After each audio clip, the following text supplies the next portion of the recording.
ಎಲ್ಲರಿಗೂ ನಮಸ್ಕಾರ. Target coaching centre Belagavi ಇಲ್ಲಿಗೆ ಎಲ್ಲರಿಗೂ ಆತ್ಮೀಯವಾಗಿ ಸ್ವಾಗತಿಸ್ತಾ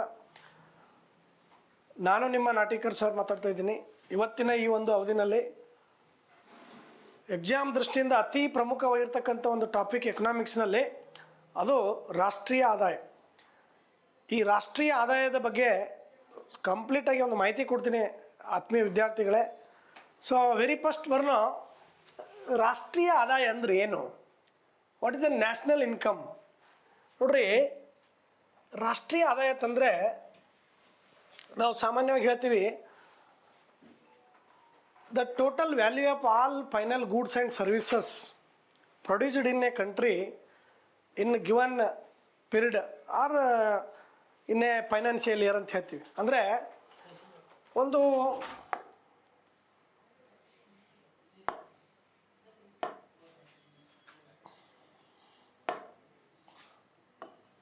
ರಾಷ್ಟ್ರದಲ್ಲಿ ಒಂದು ರಾಷ್ಟ್ರ ಒಂದು ವರ್ಷದಲ್ಲಿ ಅಥವಾ ಒಂದು ಆರ್ಥಿಕ ವರ್ಷದಲ್ಲಿ ಅಥವಾ ಒಂದು ಹಣಕಾಸು ವರ್ಷದಲ್ಲಿ ಆರ್ಥಿಕ ವರ್ಷದಲ್ಲಿ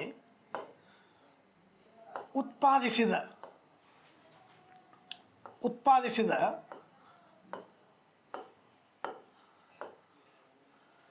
ಎಲ್ಲ ಸರಕು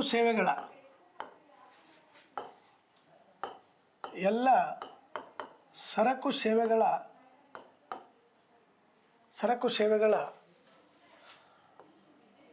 ಅಂತಿಮ ಮಾರುಕಟ್ಟೆಯ ಮೌಲ್ಯವನ್ನು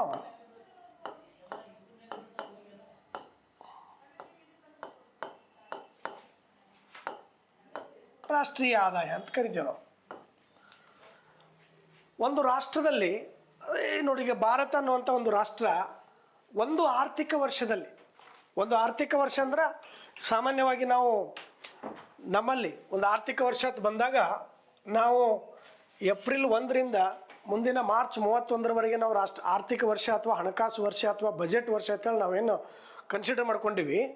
ಅಂಥ ಒಂದು ಆರ್ಥಿಕ ವರ್ಷದಲ್ಲಿ ಉತ್ಪಾದನೆ ಮಾಡಿದ ಎಲ್ಲ ಸರಕು ಮತ್ತು ಸೇವೆಗಳ ಸರಕು ಅಂದ್ರೆ ಏನು, ಸೇವೆ ಅಂದ್ರೆ ಏನು? ಈ ಪೆನ್ನು ಒಂದು ಸರಕು, ಈ ಬಟ್ಟೆ ಒಂದು ಸರಕು, ಈ ವಾಚ್ ಒಂದು ಸರಕು, ಈ ಬೋರ್ಡ್ ಒಂದು ಸರಕು, ಕಾರು, ಬೈಕು, ಬಸ್ಸು, ಏನು ದೇಶದಲ್ಲಿ ಉತ್ಪಾದನೆ ಆಗ್ತಾ ವಸ್ತುಗಳು, ಅವೆಲ್ಲ ವಸ್ತುಗಳಿಗೆ ನಾವು ಸರಕುಗಳು ಅಂತ ಕರಿತೀವಿ ಎಕನಾಮಿಕ್ಸ್ನಾಗ. ಹಾಗಾದ್ರೆ ಸೇವೆ ಅಂದ್ರೆ ಏನು? ಈಗ ನಾನು ನಿಮಗೆ ಪಾಠ ಮಾಡಕತ್ತೀನಿ, ಇದು ಸೇವೆ. ನನ್ನ ಸೇವೆ ಕಣ್ಣಿಗೆ ಕಾಣಿಸಲ್ಲ, ನಾ ಕಾಣಿಸ್ತೀನಿ, ನನ್ನ ಸೇವೆ ಕಣ್ಣಿಗೆ ಕಾಣಿಸಲ್ಲ ನಿಮಗೆ. ಇಂಜಿನಿಯರ್ಗಳು ಒಂದು ಮನೆಗೆ ಪ್ಲ್ಯಾನ್ ಹಾಕ್ತಾರೆ, ಒಂದು ಬಿಲ್ಡಿಂಗ್ಗೆ, ಅದು ಅವ್ರ ಸೇವೆ. ವೈದ್ಯರು ಕೊಡ್ತಕ್ಕಂಥದ್ದು ಸೇವೆ. ಶಿಕ್ಷಕರು ಪಾಠ ಮಾಡೋದು ಸೇವೆ. ಬಸ್ಸುಗಳು, ನಿಮ್ಮ ಊರಿಂದ ಬೇರೆ ಎಲ್ಲೋ ಹೋಗ್ತೀರಿ, ನಿಮಗೆ ಸೇವೆ ಕೊಡ್ತದೆ ಬಸ್ಸು. ಆ ಸೇವೆಯಿಂದ ಉತ್ಪಾದನೆ ಆಗ್ತದೆ. ಶಿಕ್ಷಕರಿಂದ ವಿದ್ಯಾರ್ಥಿಗಳು ಸೃಷ್ಟಿ ಆಗ್ತಾರೆ. ಬಸ್ಸಲ್ಲಿ ನೀವು ಅಮೌಂಟ್ ಕೊಡೋದ್ರಿಂದ ಅದು ನಮ್ಮ ರಾಜ್ಯ ದೇಶಕ್ಕೆ ಆದಾಯ ಬರ್ತದೆ. ಅಂದರೆ ಸರಕು ಮತ್ತು ಸೇವೆಗಳಿಂದ ಆದಾಯ ಬರ್ತದೆ ಅಂತ ಹೇಳಕತ್ತೀನಿ. ಅಂದರೆ ಇಲ್ಲಿ ರಾಷ್ಟ್ರೀಯ ಆದಾಯ ಅಂತಂದ್ರೆ ಒಂದು ರಾಷ್ಟ್ರ ಒಂದು ಆರ್ಥಿಕ ವರ್ಷದಲ್ಲಿ ಉತ್ಪಾದಿಸಿದ ಎಲ್ಲ ಸರಕು ಸೇವೆಗಳ ಅಂತಿಮ ಮಾರುಕಟ್ಟೆ ಮೌಲ್ಯ. ಅಂತಿಮ ಮೌಲ್ಯ ಎಲ್ಲಿ ಡಿಸೈಡ್ ಆಗ್ತದೆ ವಸ್ತು ಅಂದ್ರೆ ಮಾರ್ಕೆಟ್ನಲ್ಲಿ. ಇವತ್ತು ನಮ್ಮ ದೇಶದಾಗ ಏನು ವಸ್ತುಗಳು ಉತ್ಪಾದನೆ ಆಗ್ತಾವ, ಆ ಒಟ್ಟು ಆ ಒಂದು ವರ್ಷದಲ್ಲಿ ಏನು ಏಪ್ರಿಲ್ 1ರಿಂದ ಮುಂದಿನ ಮಾರ್ಚ್ 31ರ ಅವಧಿ ಏನದ, ಆ ಒಂದು ವರ್ಷದಲ್ಲಿ ಉತ್ಪಾದನೆ ಆಗಿರ್ತಕ್ಕಂಥ ಎಲ್ಲ ಸರಕುಗಳ ಒಟ್ಟು ಮೌಲ್ಯಕ್ಕೆ ನಾವು ರಾಷ್ಟ್ರೀಯ ಆದಾಯ ಅಂತ ಕರಿತೀವಿ. ಇದು ತಿಳಿದ್ರೆ ಮುಂದೆ ಈ ಚಾಪ್ಟರ್ ತಿಳಿತಿಲ್ಲ ಅಂದ್ರೆ ತಿಳಿಯಂಗಿಲ್ಲ. ಇನ್ನೊಮ್ಮೆ ಹೇಳ್ತೀನಿ ಕೇಳ್ರಿ, ಒಂದು ರಾಷ್ಟ್ರ ಒಂದು ಹಣಕಾಸು ವರ್ಷದಲ್ಲಿ ಅಥವಾ ಒಂದು ವರ್ಷದಲ್ಲಿ ತಾನು ಉತ್ಪಾದಿಸಿದ ಎಲ್ಲ ಸರಕು ಸೇವೆಗಳ ಒಟ್ಟು ಮಾರುಕಟ್ಟೆಯ ಅಂತಿಮ ಮೌಲ್ಯಕ್ಕೆ ನಾವು ರಾಷ್ಟ್ರೀಯ ಆದಾಯ ಅಂತ ಕರಿತೀವಿ. ಫಾರ್ ಎಕ್ಸಾಂಪಲ್, ಈಗ ನಮ್ಮ ದೇಶದಾಗ ಈಗ 2024-2025 ಇದೇನು ಒಂದು ಹಣಕಾಸು ವರ್ಷ ಅಥವಾ ಆರ್ಥಿಕ ವರ್ಷದ, ನಿಮಗೆ ಸಾಮಾನ್ಯ ಹೇಳಿ ನಾನು ಏಪ್ರಿಲ್ 1ರಿಂದ ಮುಂದಿನ ಮಾರ್ಚ್ 31ರವರೆಗೆ ಇದೊಂದು ನಮ್ಮ ದೇಶದ ಹಣಕಾಸು ವರ್ಷ, ಇದು ಆರ್ಥಿಕ ವರ್ಷ, ಬಜೆಟ್ ವರ್ಷ. 2024 ಏಪ್ರಿಲ್ 1ರಿಂದ 2025 ಮಾರ್ಚ್ 31 ಇದು ಇದು ಪ್ರಸ್ತುತ ಇದು ಹಣಕಾಸು ವರ್ಷ. ಈ ಹಣಕಾಸು ವರ್ಷದಲ್ಲಿ ನಮ್ಮ ದೇಶದಲ್ಲಿ ಒಂದು 100 ವಸ್ತುಗಳು ಉತ್ಪಾದನೆ ಆಗ್ಯಾವ ತಿಳ್ಕೊಡ್ರಿ. ಆ 100 ವಸ್ತುಗಳ ಸರಾಸರಿ ಮೌಲ್ಯ 5 ರೂಪಾಯಿ ಅದ ತಿಳ್ಕೊಡ್ರಿ. ಹಾಗಾದರೆ ಇಲ್ಲಿ ಒಟ್ಟು 500 ರೂಪಾಯಿ ಐತೆ ನೋಡ್ರಿ. ಇದು ನಮ್ಮ ರಾಷ್ಟ್ರೀಯ ಆದಾಯ. ಅಂದರೆ ಒಂದು ರಾಷ್ಟ್ರ ಒಂದು ಆರ್ಥಿಕ ವರ್ಷದಲ್ಲಿ ಉತ್ಪಾದಿಸಿದ ಎಲ್ಲ ಸರಕು ಸೇವೆಗಳ ಒಟ್ಟು ಅಂತಿಮ ಮೌಲ್ಯವನ್ನೇ ರಾಷ್ಟ್ರೀಯ ಆದಾಯ ಅಂತ ಕರಿತೀವಿ ನಾವು. ಇದು ಕಾನ್ಸೆಪ್ಟ್ ರಾಷ್ಟ್ರೀಯ ಆದಾಯ. ಇದು ನಿಮಗೆ ಭಾರತದ ಹಣಕಾಸು ವರ್ಷ ಯಾವುದಂತ ಪ್ರಶ್ನೆ ಕೇಳೇನು ಎಕ್ಸಾಮ್ದಾಗ? ಹಣಕಾಸು ವರ್ಷ ಅಂದ್ರೂ ಒಂದೇ, ಆರ್ಥಿಕ ವರ್ಷ ಅಂದ್ರೂ ಒಂದೇ, ಫೈನಾನ್ಷಿಯಲ್ ಇಯರ್ ಅಂದ್ರೂ ಒಂದೇ. ಈ ಹಣಕಾಸು ವರ್ಷವನ್ನು ನಾವು ಪ್ರಸ್ತುತ ಏಪ್ರಿಲ್ 1ರಿಂದ ಮಾರ್ಚ್ 31ಕ್ಕೆ ಮಾಡ್ಕೊಂಡಿವಿ. ಯಾಕೆ ಮಾಡ್ಕೊಂಡಿವಿ? ನಮ್ಮದು ಕೃಷಿ ಪ್ರಧಾನವಾದ ರಾಷ್ಟ್ರ. ಇಲ್ಲಿ ದೇಶದ ರೈತ ನಮ್ಮ ದೇಶದ ಬೆನ್ನೆಲುಬು. ಅವನಿಗೆ ನೋಡ್ರಿ ಈ ಮುಂಗಾರು ಮತ್ತು ಹಿಂಗಾರು ಬೆಳೆಗಳ ಲಾಭಾಂಶ ಬರುವುದು ಯಾವಾಗ? ಮುಂಗಾರು ಅವನಿಗೆ ಜೂನಿಂದ ಸ್ಟಾರ್ಟ್ ಆಗಿ ಬಿತ್ತನೆ ಮಾಡಿ ಕಟಾವು ಮಾಡಿ ಅವನ ಆದಾಯ ಬರಬೇಕಾದ್ರೆ ಜನವರಿಗೆ ಅವನ ಕೈಗೆ ಹತ್ತದು. ಆಮೇಲೆ ಹಿಂಗಾರು ಬೆಳೆ ಡಿಸೆಂಬರ್, ಏನು ನಾವು ಡಿಸೆಂಬರ್ಗೆ ಅಕ್ಟೋಬರ್ ನವಂಬರ್ಗೆ ಬಿತ್ತನೆ ಮಾಡಿ ಡಿಸೆಂಬರ್ ಫೆಬ್ರವರಿಯಲ್ಲಿ ಕಟಾವು ಮಾಡ್ತಾನೆ, ಜನವರಿ ಫೆಬ್ರವರಿ ಕಟಾವು ಮಾಡ್ತಾನೆ. ಅದ್ರ ಬೆಳೆ ಬರೋದು ಮಾರ್ಚ್. ಈ ನಮ್ಮ ರೈತ ಖರ್ಚು ಮಾಡಲಿಕ್ಕೆ ಅವನಿಗೆ ಆದಾಯ ಬರೋದು ಏಪ್ರಿಲ್ ಮಾರ್ಚ್ ತಿಂಗಳ ನಂತರ. ಹಾಗಾಗಿ ನಮ್ಮ ದೇಶದಾಗ ವಸ್ತುಗಳು ಬಂದರೆ ವಸ್ತುಗಳು ಕೊಂಡ್ಕೊಳ್ಳೋರಿಗೆ ಆದಾಯ ಇದ್ರೆ ಮಾತ್ರ ನಮ್ಮ ದೇಶದಲ್ಲಿ ಎಲ್ಲ ವ್ಯವಸ್ಥೆಗಳು ಸರಿಯಾಗಿ ನಡೀತಾವೆ. ನಮ್ಮ ದೇಶ ಒಂದು ಕೃಷಿ ಪ್ರಧಾನ ರಾಷ್ಟ್ರವಾಗಿರೋದ್ರಿಂದ ರೈತನಿಗೆ ಅವನಿಗೆ ಮಾರ್ಚ್ ಏಪ್ರಿಲ್ ನಂತರ ಅವನು ಖರ್ಚು ಮಾಡ್ಲಿಕ್ಕೆ ಆದಾಯ ಅವನಿಗೆ ಸಿಗುವುದರಿಂದ ನಾವು ಬಜೆಟ್ ಇಯರನ್ನು ನಾವು ಹಣಕಾಸು ವರ್ಷವನ್ನು ಏಪ್ರಿಲ್ 1ರಿಂದ ಸ್ಟಾರ್ಟ್ ಮಾಡಿವಿ. ಆದರೆ ಇದ್ರ ಬಗ್ಗೆ ಇತ್ತೀಚೆಗೆ ಡಿಸ್ಕಸ್ ಆಗಿ ಈ ಒಂದು ಹಣಕಾಸು ವರ್ಷವನ್ನು ಆರ್ಥಿಕ ವರ್ಷವನ್ನು ನಾವು ಡಿಸೆಂಬರ್ 1 ಇದು ಜನವರಿ 1ರಿಂದ ಮುಂದಿನ ಡಿಸೆಂಬರ್ 1ಕ್ಕೆ ಜನವರಿ 1ರಿಂದ ಡಿಸೆಂಬರ್ 31ರವರೆಗೆ ನಮ್ಮ ಹಣಕಾಸು ವರ್ಷವನ್ನು ನಿಗದಿ ಮಾಡಬೇಕಂತ ತಿಳ್ಕೊಂಡು ಒಂದು ಅಧ್ಯಯನ ಮಾಡಿ ವರದಿ ಕೊಡ್ರಿ ಅಂತ ತಿಳ್ಕೊಂಡು ಭಾರತ ಸರ್ಕಾರ 2017ರಲ್ಲಿ ಶಂಕರ ಆಚಾರ್ಯ ಅನ್ನುವಂಥ ಒಬ್ಬರ ಎಕನಾಮಿಸ್ಟ್ ಅವ್ರ ನೇತೃತ್ವದಲ್ಲಿ, ಶಂಕರಾಚಾರ್ಯ ಅಲ್ಲ ಶಂಕರ ಆಚಾರ್ಯ, ಈ ಶಂಕರ ಆಚಾರ್ಯ ಸಮಿತಿಯನ್ನು ಭಾರತ ಸರ್ಕಾರ ನೇಮಕ ಮಾಡಿದೆ. ಅಂದರೆ ಫೈನಾನ್ಷಿಯಲ್ ಇಯರನ್ನು ಏಪ್ರಿಲ್ 1ರಿಂದ ಇದ್ದುದು ಮಾರ್ಚ್ 31ರವರೆಗೆ ಏನೈತಲ್ಲ ಇದನ್ನು ಚೇಂಜ್ ಮಾಡಿ ಜನವರಿ 1ರಿಂದ ಡಿಸೆಂಬರ್ 31ರವರೆಗೆ ಮಾಡಲಿಕ್ಕೆ 2017ರಲ್ಲಿ ನೇಮಕ ಆಗಿರ್ತಕ್ಕಂಥ ಸಮಿತಿ ಶಂಕರಾಚಾರ್ಯ ಸಮಿತಿ. ಇದು ಭಾಳ ಇಂಪಾರ್ಟೆಂಟ್. ಎಕ್ಸಾಮ್ದಾಗ ಇಂಥ ಕ್ವಶನ್ಗಳು ಬರ್ತವೆ. ನಮಗೆ ರಾಷ್ಟ್ರೀಯ ಆದಾಯ ಅಂತ ತಿಳಿದಾಗ ರಾಷ್ಟ್ರೀಯ ಆದಾಯ ಯಾಕೆ ಅಳತೆ ಮಾಡಬೇಕು, ರಾಷ್ಟ್ರೀಯ ಆದಾಯವನ್ನು ಯಾಕೆ ಲೆಕ್ಕಾಚಾರ ಮಾಡಬೇಕು ಅಂತಂದರೆ, ಒಂದು ರಾಷ್ಟ್ರದ ರಾಷ್ಟ್ರೀಯ ಆದಾಯವನ್ನು ಲೆಕ್ಕಾಚಾರ ಮಾಡೋದರಿಂದ ಆ ರಾಷ್ಟ್ರ ಆರ್ಥಿಕವಾಗಿ ಎಷ್ಟು ಮುಂದುವರೆದಿದೆ ಅಥವಾ ಅದು ಆರ್ಥಿಕವಾಗಿ ಎಷ್ಟು ಹಿಂದುಳಿದಿದೆ ಅಂತಕ್ಕಂಥ ಮಾಹಿತಿಯನ್ನು ತಿಳ್ಕೊಳ್ಳೋಕೆ ಸಾಧ್ಯ ಆಗ್ತದೆ. ಮತ್ತಿನ್ನು ರಾಷ್ಟ್ರದ ಆದಾಯ ಅಳೆಯುವುದರಿಂದ ಆ ದೇಶದಲ್ಲಿ ಉದ್ಯೋಗ ಅವಕಾಶಗಳು ಸೃಷ್ಟಿ ಆಗ್ತಾ ಇದ್ದಾವೋ ಅಥವಾ ಇಲ್ಲೋ ಅಂತಕ್ಕಂಥ ನಮಗೆ ಮಾಹಿತಿ ತಿಳಿತದೆ. ಒಂದು ದೇಶದ ರಾಷ್ಟ್ರೀಯ ಆದಾಯ ಆ ರಾಷ್ಟ್ರದ ಸ್ಥಿತಿಗತಿಗಳ ಬಗ್ಗೆ ನಮಗೆ ಮಾಹಿತಿ ಕೊಡ್ತದೆ. ಹಾಗಾಗಿ ರಾಷ್ಟ್ರೀಯ ಆದಾಯವನ್ನು ಲೆಕ್ಕಾಚಾರ ಮಾಡಬೇಕು. ಹಾಗಾದರೆ ರಾಷ್ಟ್ರೀಯ ಆದಾಯವನ್ನು ಲೆಕ್ಕಾಚಾರ ಮಾಡಬೇಕಾದ್ರೆ ಭಾರತದಲ್ಲಿ ಮೊಟ್ಟ ಮೊದಲ ಬಾರಿಗೆ ರಾಷ್ಟ್ರೀಯ ಆದಾಯವನ್ನು ಯಾರು ಅಳತೆ ಮಾಡಿದ್ರು? ದಾದಾಬಾಯಿ ನವರೋಜಿಯವರು ಬ್ರಿಟಿಷ್ ಭಾರತದಲ್ಲಿ ಅಂದ್ರೆ 1868ರಲ್ಲೇ ಪ್ರಪ್ರಥಮ ಬಾರಿಗೆ ಭಾರತ ರಾಷ್ಟ್ರೀಯ ಆದಾಯವನ್ನು ಅಳತೆ ಮಾಡಿದ್ರು. ನೋಡ್ರಿ, ನಮ್ಮ ದೇಶದಾಗ ರಾಷ್ಟ್ರೀಯ ಆದಾಯವನ್ನು ಲೆಕ್ಕಾಚಾರ ಮಾಡಿದ ಮೊಟ್ಟ ಮೊದಲ ವ್ಯಕ್ತಿ ಯಾರು ಅಂದ್ರೆ ದಾದಾಬಾಯಿ ನವರೋಜಿ. ರಾಷ್ಟ್ರೀಯ ಆದಾಯದ ಪರಿಕಲ್ಪನೆ ಕೊಟ್ಟ ಮೊದಲ ವ್ಯಕ್ತಿ ಯಾರು ಅಂತಂದ್ರೆ ದಾದಾಬಾಯಿ ನವರೋಜಿ 1868ರಾಗ. ಅವತ್ತು ಅಂದರೆ 1868ರಲ್ಲಿ ಈ ದಾದಾಬಾಯಿ ನವರೋಜಿಯವರು ಅಳತೆ ಮಾಡಿದಾಗ ನಮ್ಮದು ರಾಷ್ಟ್ರೀಯ ಆದಾಯ ಎಷ್ಟಿತ್ತು ಅಂತಂದರೆ ಬರೇ 370 ಕೋಟಿ ರೂಪಾಯಿ ಇತ್ತು. ಇವಾಗ ಎಮ್ ಎಲ್ ಎಗಳದೇ 1500 ಕೋಟಿ ರೂಪಾಯಿ ಇರ್ತದೆ ಆಸ್ತಿ. 1868ರಾಗ ಒಟ್ಟು ನಮ್ಮ ದೇಶದ ರಾಷ್ಟ್ರೀಯ ಆದಾಯ ಟೋಟಲ್ 370 ಕೋಟಿ. ಆದರೆ ದಾದಾಬಾಯಿ ನವರೋಜಿ ಅವರು ಅಳತೆ ಮಾಡಿರ್ತಕ್ಕಂಥ ರಾಷ್ಟ್ರೀಯ ಆದಾಯ ನಿಖರವಾಗಿರಲಿಲ್ಲ. ಇವರು ಕೇವಲ ಕೃಷಿಯಿಂದ ಬರುವಂಥ ಉತ್ಪನ್ನಗಳ ಮೌಲ್ಯವನ್ನು ಸೇರಿಸಿ ಮಾತ್ರ ರಾಷ್ಟ್ರೀಯ ಆದಾಯವನ್ನು ಅಳತೆ ಮಾಡಿದರು. ಆದರೆ ಭಾರತದ ರಾಷ್ಟ್ರೀಯ ಆದಾಯವನ್ನು ಅತ್ಯಂತ ನಿಖರವಾಗಿ, ಅತ್ಯಂತ ಕ್ರಮಬದ್ಧವಾಗಿ, ಅಚ್ಚುಕಟ್ಟಾಗಿ ಅಳತೆ ಮಾಡಿರ್ತಕ್ಕಂಥ ವ್ಯಕ್ತಿ V K R V Rao.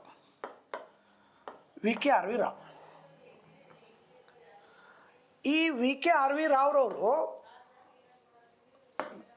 ಇವರೊಬ್ಬರು Tamil Nadu ರಾಜ್ಯದವರು, ಭಾರತದ ಅರ್ಥಶಾಸ್ತ್ರಜ್ಞ V K R V Rao. ಅವ್ರ ಹೆಸರು ಹೆಂಗದಂದ್ರೆ Vijayendra Kasturi Ranga Varadaraja Rao, V K R V Rao ಅಂತ ಕರಿತೀವಿ. ಇವರು 1932ರಲ್ಲಿ ಭಾರತದ ರಾಷ್ಟ್ರೀಯ ಆದಾಯ ಲೆಕ್ಕಾಚಾರ ಮಾಡಿದ್ರು. ಬಟ್ ಇವರು ರಾಷ್ಟ್ರೀಯ ಆದಾಯವನ್ನು ಲೆಕ್ಕಾಚಾರ ಮಾಡಿದಾಗ ಅಂದರೆ 1932ರಲ್ಲಿ ನಮ್ಮ ಒಟ್ಟು ರಾಷ್ಟ್ರೀಯ ಆದಾಯ ಎಷ್ಟಿತ್ತು ಅಂದ್ರೆ 1668 ಕೋಟಿ ರೂಪಾಯಿ ಇತ್ತು. 1068 ಕೋಟಿ ರೂಪಾಯಿ ನಮ್ದು ರಾಷ್ಟ್ರೀಯ ಆದಾಯ ಇತ್ತು ಟೋಟಲ್. ಇವ್ರು ಏನು ಮಾಡಿದ್ರು, ಇವ್ರಿಗೆ ಏನು ವ್ಯತ್ಯಾಸ ಅಂದರೆ ವಿ ಕೆ ಆರ್ ವಿ ರಾವ್ರವರು ಒಂಥರ ಎಕನಾಮಿಸ್ಟ್ ಮತ್ತು ಸೈಂಟಿಸ್ಟ್. ಅವರು ಕೃಷಿ ಮೂಲ, ಸೇವಾ ವಲಯದಿಂದ ಮತ್ತು ಈ ಕೈಗಾರಿಕಾ ವಲಯಗಳನ್ನು, ಮೂರೂ ವಲಯಗಳನ್ನು ಸೇರಿಸಿ ಅದರಿಂದ ಎಷ್ಟೆಷ್ಟು ಕಾಂಟ್ರಿಬ್ಯೂಷನ್ ಐತಿ ದೇಶದ GDP ಅಂತ ತಿಳ್ಕೊಂಡು ಒಂದು ಅದ್ಭುತವಾಗಿ ಲೆಕ್ಕಾಚಾರ ಮಾಡಿಕೊಟ್ರು ವಿ ಕೆ ಆರ್ ವಿ ರಾವ್ರು. ಆದರೆ ಸ್ವತಂತ್ರ ನಂತರ 1948ರಲ್ಲಿ ಪಿ ಸಿ ಮಹಲ್ನೋಬಿಸ್ ಅಂತೇಳಿ, ಇವರೊಬ್ಬರು ಒಳ್ಳೆ ಸ್ಟ್ಯಾಟಿಸ್ಟಿಯನ್. ಇವರು ಪಿ ಸಿ ಮಹಲ್ನೋಬಿಸ್ರ ನೇತೃತ್ವದಲ್ಲಿ ಭಾರತ ಸರ್ಕಾರ ಸ್ವತಂತ್ರ ನಂತರ 1948ರಲ್ಲಿ ಒಂದು ರಾಷ್ಟ್ರೀಯ ಆದಾಯ ಸಮಿತಿ ಅಂತೇಳಿ ನೇಮಕ ಮಾಡ್ತಾರೆ. ರಾಷ್ಟ್ರೀಯ ಆದಾಯ ಸಮಿತಿ, ನ್ಯಾಷನಲ್ ಇನ್ಕಮ್ ಕಮಿಟಿ ಅಂತೇಳಿ, ರಾಷ್ಟ್ರೀಯ ಆದಾಯ ಸಮಿತಿ ಅಂತೇಳಿ. ಇವ್ರು ಏನು ಮಾಡಿದ್ರು, ರಾಷ್ಟ್ರೀಯ ಆದಾಯ ಸಮಿತಿ ಅಂದ್ರೆ ರಾಷ್ಟ್ರದ ಆದಾಯವನ್ನು ಅಳಿಲಕ್ಕೆ ನೇಮಕ ಮಾಡಿದ್ರು 48ರಾಗ. ಪಿ ಸಿ ಮಹಲ್ನೋಬಿಸ್ರವರ ನೇತೃತ್ವದಲ್ಲಿ ಆಗಿರ್ತಕ್ಕಂಥ ರಾಷ್ಟ್ರೀಯ ಆದಾಯ ಸಮಿತಿ ನಮ್ಮ ದೇಶದ ರಾಷ್ಟ್ರೀಯ ಆದಾಯವನ್ನು ಲೆಕ್ಕಾಚಾರ ಮಾಡಿ 1948ರಲ್ಲಿ ಒಂದು ಲೆಕ್ಕಾಚಾರ ಮಾಡಿ ಒಂದು ವರದಿ ಕೊಡ್ತು. ಒಟ್ಟು ರಾಷ್ಟ್ರೀಯ ಆದಾಯ 8830 ಕೋಟಿ ಸ್ವತಂತ್ರ ನಂತರ, ತಿಳ್ಕೊರಿ. ಆದರೆ ಇವತ್ತು ನಮ್ಮ ರಾಷ್ಟ್ರೀಯ ಆದಾಯ ಎಷ್ಟಂದರೆ ಟ್ರಿಲಿಯನ್ಗಳಲ್ಲಿ ಲೆಕ್ಕ ಮಾಡ್ತೀವಿ ನಾವು. ಟ್ರಿಲಿಯನ್ಗಳಲ್ಲಿ ಲೆಕ್ಕ ಮಾಡ್ತೀವಿ. 1 ಟ್ರಿಲಿಯನ್ ಅಂದ್ರೆ 1 ಲಕ್ಷ ಕೋಟಿ. 1 ಟ್ರಿಲಿಯನ್ ಅಂದ್ರೆ 1 ಲಕ್ಷ ಕೋಟಿ. ನೋಡ್ರಿ ಎಷ್ಟಿತ್ತು ನಮ್ಮ ರಾಷ್ಟ್ರೀಯ ಆದಾಯ, ಇವಾಗ ಎಲ್ಲಿ ಬಂದದ ರಾಷ್ಟ್ರೀಯ ಆದಾಯ ವಿಚಾರ ಮಾಡ್ರಿ. ನಾವು ಸ್ವಲ್ಪ ಯುವಕರ ಬಗ್ಗೆ ಕ್ವಶನ್ ಬರ್ತದೆ ಎಕ್ಸಾಮ್ದಾಗ, ಯುವಕರ ಬಗ್ಗೆ ಸ್ವಲ್ಪ ಕಣ್ಣಾಡಿಸ್ಬೇಕು. ಹಾಗಾದ್ರೆ ಭಾರತದ ರಾಷ್ಟ್ರೀಯ ಆದಾಯವನ್ನು, ಒಂದು ದೇಶದ ರಾಷ್ಟ್ರೀಯ ಆದಾಯವನ್ನು ಅಳತೆ ಮಾಡಬೇಕಾದ್ರೆ ನಾವು ಯಾವುದನ್ನು ಅನುಸರಿಸಿ, ಯಾವುದನ್ನು ಆಧರಿಸಿ ನಾವು ಒಂದು ರಾಷ್ಟ್ರದ ಆದಾಯವನ್ನು ಲೆಕ್ಕಾಚಾರ ಮಾಡ್ತೀವಿ ಅಂತಕ್ಕಂಥದ್ದು ಭಾಳ ಇಂಪಾರ್ಟೆಂಟ್. ನೋಡ್ರಿ, ನಮ್ಮ ದೇಶದಲ್ಲಿ ರಾಷ್ಟ್ರೀಯ ಆದಾಯವನ್ನು ಲೆಕ್ಕಾಚಾರ ಮಾಡಬೇಕಾದ್ರೆ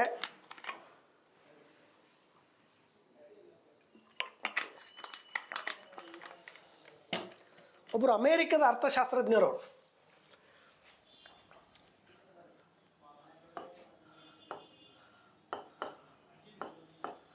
ಅಮೇರಿಕದ ಒಬ್ಬ ಅರ್ಥಶಾಸ್ತ್ರಜ್ಞರು ಸೈಮನ್ ಕುಜ್ನೆಟ್ ಅಂತ ಹೇಳಿ ಅವನ ಹೆಸರು.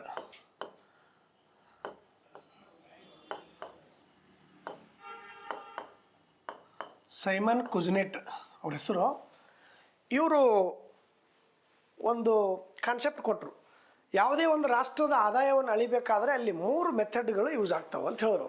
3 ವಿಧಾನಗಳನ್ನು ಬಳಸಿ ಆ ರಾಷ್ಟ್ರದ ಆದಾಯವನ್ನು ಲೆಕ್ಕಾಚಾರ ಮಾಡ್ಬೇಕಂತ ಹೇಳಿದ್ರು ಅವರು. ಅವ್ರು ಕೊಟ್ಟಿರ್ತಕ್ಕಂಥ 3 ಮೆಥಡ್ಗಳು ಅಂತಂದರೆ, ಒಂದು ಉತ್ಪನ್ನದ ವಿಧಾನ ಅಥವಾ ಉತ್ಪಾದನಾ ವಿಧಾನ. ಇದಕ್ಕೆ ಪ್ರೊಡಕ್ಷನ್ ಮೆಥಡ್ ಅಂತ ಕರಿತೀವಿ ನಾವು.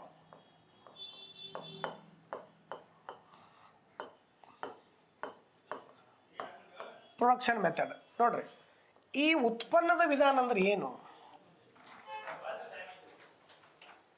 ಒಂದು ರಾಷ್ಟ್ರದಲ್ಲಿ ಒಂದು ವರ್ಷದಲ್ಲಿ ಉತ್ಪಾದನೆಯಾದ ಎಲ್ಲ ಸರಕು ಸೇವೆಗಳ ಒಟ್ಟು ಮೌಲ್ಯ ಉತ್ಪಾದನಾ ವಿಧಾನದಿಂದ ತಿಳಿದು ಬರ್ತದೆ.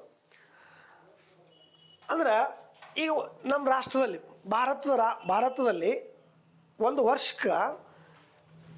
ವರ್ಷದಲ್ಲಿ 100 ವಸ್ತುಗಳು ಉತ್ಪಾದನೆ ಆಗ್ಯಾವ ತಿಳ್ಕೊಡ್ರಿ. ಎಲ್ಲ ಈ ಪೆನ್ ಬತ್ತು, ಬ್ಯಾಗ್ ಬತ್ತು, ಮೊಬೈಲ್ ಬಂದು, ವಾಹನಗಳು ಬಂದು, ಗೋಧಿ ಜೋಳ ಇವೆಲ್ಲ ಬಂದು ಈ ಏಪ್ರಿಲ್ 1ರಿಂದ ಮಾರ್ಚ್ 31ರವರೆಗೆ ಏನು ಹಣಕಾಸು ವರ್ಷ ಐತಿ, ಆರ್ಥಿಕ ವರ್ಷ ಐತಿ, ಆ ಆರ್ಥಿಕ ವರ್ಷದಲ್ಲಿ ಒಟ್ಟು 100 ವಸ್ತುಗಳು ಉತ್ಪಾದನೆ ಆಗ್ಯಾವ ತಿಳ್ಕೊರಿ. ಆ 100 ವಸ್ತುಗಳ ಸರಾಸರಿ ಮೌಲ್ಯ 10 ರೂಪಾಯಿ ಅಂತ ತಿಳ್ಕೊಡ್ರಿ. ಹಂಗಾದ್ರೆ ಟೋಟಲ್ ನಮ್ಗೆ ಇಲ್ಲಿ 1000 ರೂಪಾಯಿ ಅಂತಕ್ಕಂಥದ್ದು ನಮಗೆ ಸಿಕ್ತು.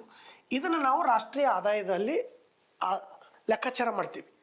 ಅಂದರೆ ಈ ಉತ್ಪನ್ನದ ವಿಧಾನ ಅನ್ನೋದು ಏನು ಹೇಳ್ತದೆ ಉತ್ಪನ್ನದ ವಿಧಾನ ಅಂದ್ರೆ, ಒಂದು ರಾಷ್ಟ್ರದಲ್ಲಿ ಒಂದು ವರ್ಷದಲ್ಲಿ ಉತ್ಪಾದನೆಯಾದ ಎಲ್ಲ ಸರಕು ಸೇವೆಗಳ ಒಟ್ಟು ಮೌಲ್ಯ. ಈಗ 100 ವಸ್ತುಗಳು ಉತ್ಪಾದನೆ ಅಂದ್ರೆ ಅದರ ಸರಾಸರಿ ಮೌಲ್ಯ 10 ರೂಪಾಯಿ ಅಂತಂದ್ರೆ ಒಟ್ಟು ಮೌಲ್ಯ 1000 ರೂಪಾಯಿ. ಇದನ್ನು ನಾವು ರಾಷ್ಟ್ರೀಯ ಆದಾಯದ ಅಳತೆ ಒಳಗೆ ಬಳಸ್ತೀವಿ. ಈ ಉತ್ಪಾದನಾ ವಿಧಾನದಲ್ಲಿ 2 ಉಪವಿಧಾನಗಳದ. ಒಂದು ಅಂತಿಮ ಸರಕುಗಳ ವಿಧಾನ. ಅಂತಿಮ ಸರಕುಗಳ ವಿಧಾನ, ಫೈನಲ್ ಗೂಡ್ಸ್ ಮೆಥಡ್ ಅಂತ ಕರಿತೀವಿ ನಾವು. ಅಂತಿಮ ಸರಕು ಅಂತ ಎದಕ್ಕೆ ಕರಿಬೇಕು ನಾವು? ಅಂತಿಮ ಸರಕು ಅಂತ ಎದಕ್ಕೆ ಕರಿಬೇಕಂತಂದ್ರೆ, ಎಲ್ಲ ರೀತಿಯ ಬಿಡಿಭಾಗಗಳನ್ನು ಜೋಡಿಸಿ ಮಾರ್ಕೆಟಿಗೆ ಏನು ಒಯ್ತೇವಲ್ಲ ಅದು ಅಂತಿಮ ಸರಕು. ಈಗ ಫಾರ್ ಎಕ್ಸಾಂಪಲ್ ಬೈಕಪ್ಪ, ಇದೊಂದು ಅಂತಿಮ ಸರಕು. ಈ ಬೈಕ್ ಅನ್ನುವಂಥ ಅಂತಿಮ ಸರಕು ರೆಡಿ ಆಗಬೇಕಾದ್ರೆ ಟಯರ್ ಹಾಕಿವಿ, ಅದಕ್ಕೆ ಎಂಜಿನ್ ಕೂಡಿಸಿವಿ, ಅದಕ್ಕೆ ಕ್ಲಚ್ ಇದೆ, ಗೇರ್ ಇದೆ, ಅದಕ್ಕೆ ಏನಪ್ಪ ಅಂತಂದ್ರೆ ಸೀಟ್ ಹಾಕಿವಿ. ಎಲ್ಲ ಬಿಡಿಭಾಗಗಳನ್ನು ಒಂದುಗೂಡಿಸಿ ಅದಕ್ಕೆ ನಾವು ಒಂದು ಅಂತಿಮ ಸರಕು ಅಂತೇಳಿ ಮಾಡೀವಿ. ಅಂತಿಮ ಸರಕು ಅಂತ ಎದಕ್ಕೆ ಕರೀತಾರೆ ಅಂದ್ರೆ, ಹಲವು ಬಿಡಿಭಾಗಗಳನ್ನು ಜೋಡಿಸಿ ಒಂದು ವಸ್ತುವನ್ನು ರೆಡಿ ಮಾಡ್ತೇವಲ್ರಿ, ಅದಕ್ಕೆ ಅಂತಿಮ ಸರಕು ಅಂತ ಕರೀತಾರೆ. ಇನ್ನೊಂದದು ಮೌಲ್ಯ ಸೇರ್ಪಡೆ ವಿಧಾನ ಅಂತ ಕರಿತೀವಿ. ಈ ಉತ್ಪನ್ನ ವಿಧಾನದಲ್ಲೇ ಮೌಲ್ಯ ಸೇರ್ಪಡೆ ವಿಧಾನ. ಏನು ಮೌಲ್ಯ ಸೇರ್ಪಡೆ ವಿಧಾನ ಅಂತಂದರೆ value added method. For example ಒಂದು ಎಗ್ ಇದೆ. ಒಂದು ಎಗ್ಗಿಗೆ ನಮಗೆ 8 ರೂಪಾಯಿ ಅಥವಾ 10 ರೂಪಾಯಿದಂಗೆ ಎಗ್ ಸಿಗ್ತದೆ.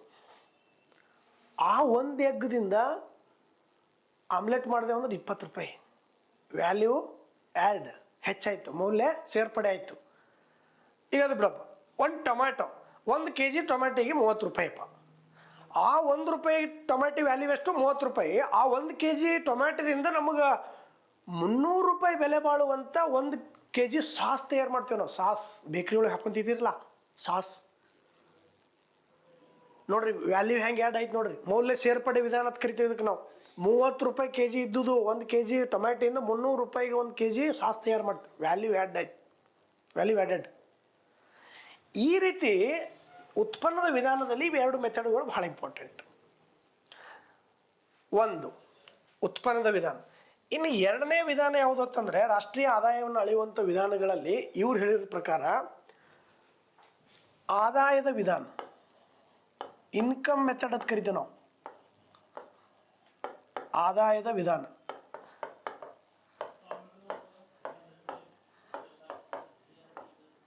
ಇನ್ಕಮ್ ಮೆಥಡ್ ಇದು ಭಾಳ ಇಂಪಾರ್ಟೆಂಟ್ ರೀ.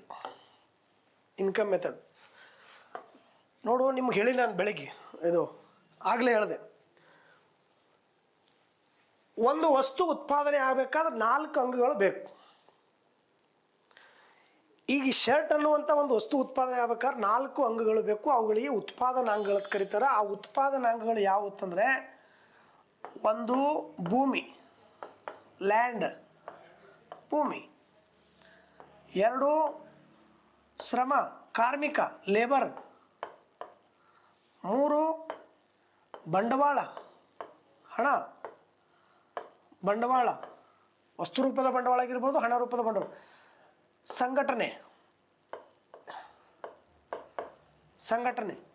ಈ 4 ಅಂಗಗಳು ಉತ್ಪಾದನಾಂಗಗಳು. ಈ ಉತ್ಪಾದನೆಯಲ್ಲಿ ಒಂದು ವಸ್ತುವಿನ ಉತ್ಪಾದನೆಯಲ್ಲಿ ತೊಡಗಿದ್ದಕ್ಕಾಗಿ ಈ 4 ಉತ್ಪಾದನಾಂಗಗಳು ಪ್ರತಿಫಲವನ್ನು ಪಡಿತಾವೆ. ಇವಕ್ಕೂ ನಾವು ಆದಾಯವನ್ನು ಹಂಚಿಕೆ ಮಾಡ್ತೀವಿ, ಪ್ರತಿಫಲವನ್ನು ಹಂಚಿಕೆ ಮಾಡ್ತೀವಿ. ಯಾಕಂದ್ರೆ ಅವ್ರು ದುಡ್ದಾರ. ಈ ಪೆನ್ ಅನ್ನುವಂಥ ಒಂದು ವಸ್ತುವನ್ನು ಉತ್ಪಾದನೆ ಮಾಡ್ಬೇಕಾದ್ರೆ ಅಲ್ಲಿ ಭೂಮಿ ಬೇಕು, ಬಾಡಿಗೆ ಕೊಡಬೇಕು, ಅಲ್ಲಿ ಕಾರ್ಮಿಕರು ಬೇಕು, ಅಲ್ಲಿ ಬಂಡವಾಳ ಬೇಕು, ಅಂದರೆ ಚೇರ್ ಬೇಕು, ಟೇಬಲ್ ಬೇಕು, ಮಷಿನರಿಗಳು ಬೇಕು, ನೋಡ್ಕೊಳ್ಳೋಕೆ ಒಬ್ಬ ಮಾಲಕ್ ಬೇಕು, ಸಂಘಟಕ. ಈ ಭೂಮಿ ತೊಡಗಿದ್ದಕ್ಕಾಗಿ, ಉತ್ಪಾದನೆಯಲ್ಲಿ ತೊಡಗಿದ್ದಕ್ಕಾಗಿ ಇದಕ್ಕೆ ನಾವು ಗೇಣಿ ರೂಪದ ಆದಾಯವನ್ನು ಕೊಟ್ಟಿವಿ. ಶ್ರಮಕ್ಕೆ ನಾವು ಕೂಲಿ ರೂಪದ ಆದಾಯವನ್ನು ಕೊಟ್ಟಿವಿ. ಬಂಡವಾಳಕ್ಕೆ ಬಡ್ಡಿಯನ್ನು ಕೊಟ್ಟಿವಿ. ಸಂಘಟನೆಗೆ ಲಾಭವನ್ನು ಕೊಟ್ಟಿವಿ. ಅಂದರೆ ಈ ಭೂಮಿ ಗೇಣಿ ರೂಪದ ಆದಾಯ ಪಡೀತು, ಶ್ರಮ ಕೂಲಿ ರೂಪದ ಆದಾಯ ಪಡೀತು, ಬಂಡವಾಳ ಬಡ್ಡಿ ರೂಪದ ಆದಾಯ ಪಡೀತು, ಸಂಘಟನೆ ಮಾಲೀಕ ಲಾಭದ ರೂಪದ ಆದಾಯ ಪಡೆದ. ಇವರೆಲ್ಲರೂ ಒಂದು ವರ್ಷದಲ್ಲಿ ಒಂದು ಆರ್ಥಿಕ ವರ್ಷದಲ್ಲಿ ಎಷ್ಟು ಪಡೆದ್ರು ಆ ಒಟ್ಟು ಮೌಲ್ಯವನ್ನು, ಆದಾಯ ಏನು ಬತ್ತವರಿಗೆ, ಇವ್ರಿಗೆ ಏನು ಆದಾಯ ಬತ್ತು ಆ ಒಟ್ಟು ಮೌಲ್ಯವನ್ನು ರಾಷ್ಟ್ರೀಯ ಆದಾಯ ಲೆಕ್ಕಾಚಾರದಲ್ಲಿ ಬಳಸ್ತೀವಿ. ಇಷ್ಟೇ ಸಿಂಪಲ್ಲ. ರಾಷ್ಟ್ರೀಯ ಆದಾಯ ಈಕ್ವಲ್ ಟು ಗೇಣಿ ಪ್ಲಸ್ ಕೂಲಿ ಪ್ಲಸ್ ಬಡ್ಡಿ ಪ್ಲಸ್ ಲಾಭ. ಉತ್ಪಾದನಾಂಗಗಳು ಒಂದು ವರ್ಷದಲ್ಲಿ ಗಳಿಸುವಂಥ ಆ ಒಟ್ಟು ಮೊತ್ತವನ್ನು ರಾಷ್ಟ್ರೀಯ ಆದಾಯದ ಲೆಕ್ಕಾಚಾರದಲ್ಲಿ ಬಳಸ್ತೀವಿ. ಇದು ಆದಾಯದ ವಿಧಾನ. ಇನ್ನು 3ನೇ ಮೆಥಡ್ ಯಾವುದು ಅಂತಂದರೆ, ರಾಷ್ಟ್ರೀಯ ಆದಾಯವನ್ನು ಅಳೆಯುವಂಥ ವಿಧಾನಗಳಲ್ಲಿ 3ನೇ ಮೆಥಡ್, ಕೊನೆಯ ಮೆಥಡ್ ಯಾವುದು ಅಂತಂದ್ರೆ ವೆಚ್ಚದ ವಿಧಾನ, ಎಕ್ಸ್ಪೆಂಡಿಚರ್ ಮೆಥಡ್.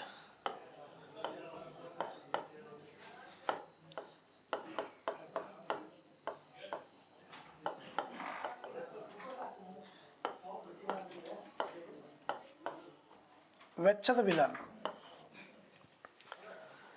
ನಮ್ಮ ದೇಶದೊಳಗೆ ಅನೇಕ ರೀತಿ ವೆಚ್ಚ ಆಗ್ತವೆ, ಎಕ್ಸ್ಪೆಂಡಿಚರ್ ಮಾಡ್ತೇವೆ. ವ್ಯಕ್ತಿಗಳು ಮಾಡುವಂಥ ಅನುಭೋಗದ ವೆಚ್ಚ. ಅನುಭೋಗ ಅಂದರೆ ಜೀವನ ನಿರ್ವಹಣೆ ಮಾಡಲಿಕ್ಕೆ ನಾವು ವಸ್ತುಗಳನ್ನು ಬಳಕೆ ಮಾಡ್ತೀವಿ. ಆ ಬಳಕೆ ಮಾಡ್ಬೇಕಾದ್ರೆ ವಸ್ತು ಕೊಂಡ್ಕೋಬೇಕಾದ್ರೆ ದುಡ್ಡು ಕೊಟ್ಟು ಕೊಂಡ್ಕೋತೀವಿ. ಅನುಭೋಗಕ್ಕಾಗಿ ಮಾಡುವಂಥ ಅನುಭೋಗದ ವೆಚ್ಚ, ಜೀವನ ನಿರ್ವಹಣೆಗಾಗಿ ಮಾಡ್ತಕ್ಕಂಥ ವೆಚ್ಚ. ಕಂಪನಿಗಳು ವೆಚ್ಚ ಮಾಡ್ತಾವೆ, ಬಂಡವಾಳ ಹೂಡಿಕೆ ವೆಚ್ಚ ಅಂತ ಕರಿತೀವಿ. ಕಂಪನಿಗಳು ಮಾಡುವಂಥ ವೆಚ್ಚಕ್ಕೆ ಬಂಡವಾಳ ಹೂಡಿಕೆ ವೆಚ್ಚ.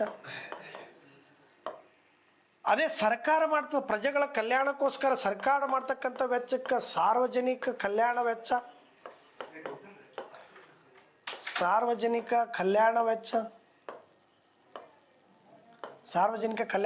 ಅಂದರೆ Y equal to C plus I plus G. Yearly income equal to consumption expenditure plus investment expenditure plus government expenditure. ಅಂದರೆ ಒಂದು ವರ್ಷದಲ್ಲಿ, ಒಂದು ಆರ್ಥಿಕ ವರ್ಷದಲ್ಲಿ ಒಂದು ಸರ್ಕಾರ ಎಷ್ಟು ಪ್ರಜೆಗಳ ಕಲ್ಯಾಣಕ್ಕೋಸ್ಕರ ವೆಚ್ಚ ಮಾಡ್ತು, ಕಂಪ್ನಿಗಳು ಎಷ್ಟು ಹೂಡಿಕೆ ವೆಚ್ಚ ಮಾಡೋದು, ಮತ್ತು ಜನರು ಎಷ್ಟು ಅನುಭವಕ್ಕಾಗಿ ವೆಚ್ಚ ಮಾಡಿದ್ರು, ಈ ವೆಚ್ಚದ ಒಟ್ಟು ಮೌಲ್ಯವನ್ನು ರಾಷ್ಟ್ರೀಯ ಆದಾಯದ ಅಳತೆಯಲ್ಲಿ ಬಳಸ್ತೀವಿ. ನೋಡ್ರಿ, ರಾಷ್ಟ್ರೀಯ ಆದಾಯವನ್ನು ಅಳೆಯುವಂಥ 3 ಮೆಥಡ್ಗಳಲ್ಲಿ 1 ಉತ್ಪನ್ನದ ವಿಧಾನ, 2 ಆದಾಯದ ವಿಧಾನ, 3 ವೆಚ್ಚದ ವಿಧಾನ. ಎಷ್ಟು ಉತ್ಪಾದನೆಯಿಂದ ಒಂದು ವರ್ಷದಲ್ಲಿ ಉತ್ಪಾದನೆ ಆಗಿರ್ತಕ್ಕಂಥ ವಸ್ತುಗಳ ಮೌಲ್ಯ ಎಷ್ಟು ಅನ್ನೋದು ರಾಷ್ಟ್ರೀಯ ಆದಾಯದಲ್ಲಿ ಆ್ಯಡ್ ಆಗ್ತದೆ. ಮತ್ತಿನ್ನು ಆ ಉತ್ಪಾದನೆಗೆ ತೊಡಗಿರ್ತಕ್ಕಂಥ ಅಂಗಗಳು ಗಳಿಸಿರ್ತಕ್ಕಂಥ ಆದಾಯ ರಾಷ್ಟ್ರೀಯ ಆದಾಯದಲ್ಲಿ ಆ್ಯಡ್ ಆಗ್ತದೆ. ಇನ್ನು ದೇಶದಲ್ಲಿ ಎಷ್ಟು ಖರ್ಚು ವೆಚ್ಚ ಆಯ್ತು ಆ ವರ್ಷದಲ್ಲಿ, ಆರ್ಥಿಕ ವರ್ಷದಲ್ಲಿ ಅಂತಕ್ಕಂಥದ್ದು ರಾಷ್ಟ್ರೀಯ ಆದಾಯದಲ್ಲಿ ಆ್ಯಡ್ ಆಗ್ತದೆ. ಇದು ರಾಷ್ಟ್ರೀಯ ಆದಾಯವನ್ನು ಅಳೆಯುವ 3 ಮೆಥಡ್ಗಳು. ಇನ್ನು ರಾಷ್ಟ್ರೀಯ ಆದಾಯದ ಲೆಕ್ಕಾಚಾರ ಮಾಡಬೇಕಾದ್ರೆ ಕೆಲವೊಂದು ಪ್ರಾಬ್ಲಮ್ಸ್ ಅದಾವೆ, ಸಮಸ್ಯೆಗಳಿದಾವೆ. ರಾಷ್ಟ್ರೀಯ ಆದಾಯವನ್ನು ಅಳಿಬೇಕಾದ್ರೆ ಇರ್ತಕ್ಕಂಥ ಮೇನ್ ಸಮಸ್ಯೆಗಳು ಯಾವುದು? ಭಾಳ ಸಮಸ್ಯೆ ಇದಾವೆ. ರಾಷ್ಟ್ರೀಯ ಆದಾಯವನ್ನು ಅಳಿಬೇಕಾದ್ರೆ ಇರ್ತಕ್ಕಂಥ ಸಮಸ್ಯೆಗಳಲ್ಲಿ ಒಂದು ದ್ವಿಗಣನೆಯ ಸಮಸ್ಯೆ.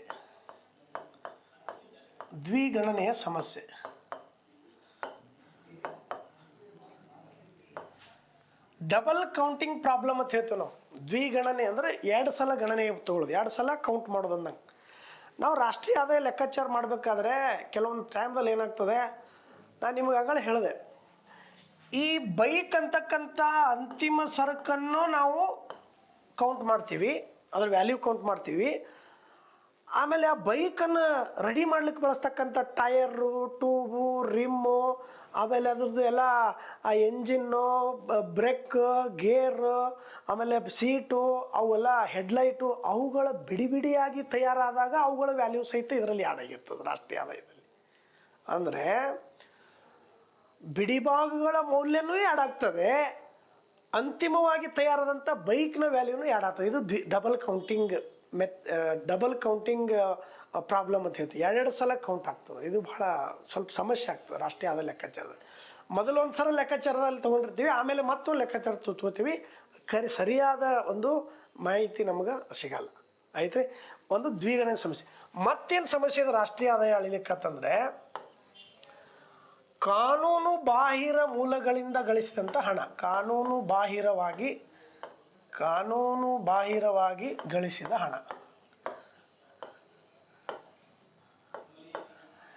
ಈಗ ರಾಷ್ಟ್ರೀಯ ಆದಾಯದ ಲೆಕ್ಕಾಚಾರ ಮಾಡಬೇಕಾದ್ರೆ ಸರ್ಕಾರದ ಲೆಕ್ಕಕ್ಕೆ ಬಂದಿರತಕ್ಕಂಥ ಹಣವನ್ನು ನಾವು ಗಣನೆಗೆ ತಗೋತೀವಿ. ಆದರೆ ನೀವೆಲ್ಲ ನೋಡಿರಿ, ಕಪ್ಪು ಹಣ ಅಂತಕ್ಕಂಥದ್ದು ಸರ್ಕಾರದ ಲೆಕ್ಕಕ್ಕೆ ಬರೋಂಗಿಲ್ಲ. ಹಾಗಾಗಿ ಕಾನೂನು ಬಾಹಿರವಾಗಿ ಅನೇಕ ಒಂದು ಹಣ ಇರ್ತದೆ, ಆಸ್ತಿ ಇರ್ತದೆ, ಅದು ರಾಷ್ಟ್ರೀಯ ಆದಾಯದ ಲೆಕ್ಕಾಚಾರದಲ್ಲಿ ತಗೊಳ್ಳಂಗಿಲ್ಲ, ಅಂದ್ರೆ ಸಿಗಂಗಿಲ್ಲ. ಅದು ಕಾನೂನು ಬಾಹಿರವಾಗಿ ಗಳಿಸಿದಂಥ ಒಂದು ಏನು ಇದು ಹಣ ಅದಲ್ಲ, ಇದು ಲೆಕ್ಕಾಚಾರದಲ್ಲಿ ಸಿಗಂಗಿಲ್ಲ. ಹಾಗಾಗಿ ರಾಷ್ಟ್ರೀಯ ಆದಾಯದ ಲೆಕ್ಕಾಚಾರ ಸರಿಯಾಗಿ ಆಗದೇ ಇರುವುದಕ್ಕೆ ಇದು ಕಾನೂನು ಬಾಹಿರವಾಗಿ ಗಳಿಸಿದಂಥ ಹಣನೂ ಒಂದು ಸಮಸ್ಯೆ ಆಗಿದೆ. ಆಮೇಲೆ ಇನ್ನೊಂದೇನಂತಂದ್ರೆ ಸರ್ಕಾರಿ ಸೇವೆಗಳು ನೋಡ್ರಿ, ಒಬ್ಬ ಟೀಚರ್ ಏನು ಮಾಡ್ತಾನೆ, ಸರ್ಕಾರಿ ಶಾಲೆಗೆ ಹೋಗಿ ಪಾಠ ಮಾಡಿ ಬರ್ತಾನೆ, ಆದಾಯ ಗಳಿಸ್ತಾನೆ, ಅದು ರಾಷ್ಟ್ರೀಯ ಆದಾಯ ಲೆಕ್ಕಾಚಾರದಾಗ ಬರ್ತದೆ. ಅದೇ ಟೀಚರ್ ಏನು ಮಾಡ್ತಾನೆ, ಪ್ರೈವೇಟ್ ಹೋಗಿ ಟ್ಯೂಷನ್ ಮಾಡ್ತಾನೆ, ಆದಾಯ ಗಳಿಸಿರ್ತಾನೆ, ಅದು ರಾಷ್ಟ್ರೀಯ ಆದಾಯ ಲೆಕ್ಕಾಚಾರದಾಗ ತೋರಿಸಲ್ಲ. ಒಬ್ಬ ಡಾಕ್ಟ್ರ ಗೌರ್ಮೆಂಟ್ ಹಾಸ್ಪಿಟ್ಲಿಗೆ ಹೋಗಿ ಟ್ರೀಟ್ಮೆಂಟ್ ಮಾಡಿ ಮಂತ್ಲಿ ಸ್ಯಾಲ್ರಿ ತೊಗೋತಿರ್ತಾನೆ, ಅದೇ ಡಾಕ್ಟ್ರ ಪ್ರೈವೇಟಾಗಿ ಸಣ್ಣಗೆ ಒಂದು ಕ್ಲಿನಿಕ್ ನಡೆಸ್ತಾನೆ, ಅದರಿಂದ ಬರ್ತಕ್ಕಂಥ ಆದಾಯವನ್ನು ರಾಷ್ಟ್ರೀಯ ಆದಾಯ ಲೆಕ್ಕಾಚಾರದಲ್ಲಿ ತೋರಿಸಲ್ಲ. ಇದು ಪ್ರಾಬ್ಲಮ್. ಆಮೇಲೆ ಅನೇಕ ದತ್ತಾಂಶಗಳ ಕೊರತೆ ಅದಾವ. ಸೊ ನಮ್ಮ ಟೋಟಲ್ ಆಗಿ ರಾಷ್ಟ್ರೀಯ ಆದಾಯ ಅಳತೆ ಮಾಡಬೇಕಾದ್ರೆ ಕೆಲವೊಂದಿಷ್ಟು ಸಮಸ್ಯೆಗಳಿದಾವೆ, ಸ್ವಲ್ಪ ನಾವು ಜನರಲ್ ಆಗಿ ತಿಳ್ಕೊಬೇಕು.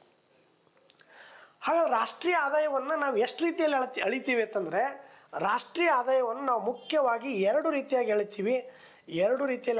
ಒಂದು ನಾಮಮಾತ್ರ ರಾಷ್ಟ್ರೀಯ ಆದಾಯ, ಇನ್ನೊಂದು ನೈಜ ರಾಷ್ಟ್ರೀಯ ಆದಾಯ.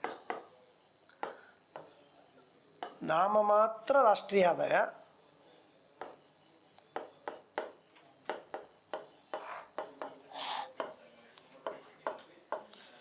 ಇದಕ್ಕೆ ನಾವು ನಾಮಿನಲ್ ನ್ಯಾಷನಲ್ ಇನ್ಕಮ್ ಅಂತ ಕರಿತೀವಿ. ನಾವು ನಾಮಿನಲ್ ನ್ಯಾಷನಲ್ ಇನ್ಕಮ್, ನಾಮಮಾತ್ರ ರಾಷ್ಟ್ರೀಯ. ಯಾವುದಕ್ಕೆ ನಾವು ನಾಮಿನಲ್ ನ್ಯಾಷನಲ್ ಇನ್ಕಮ್ ಅಂತ ಕರಿತೀವಿ ಅಂತಂದರೆ,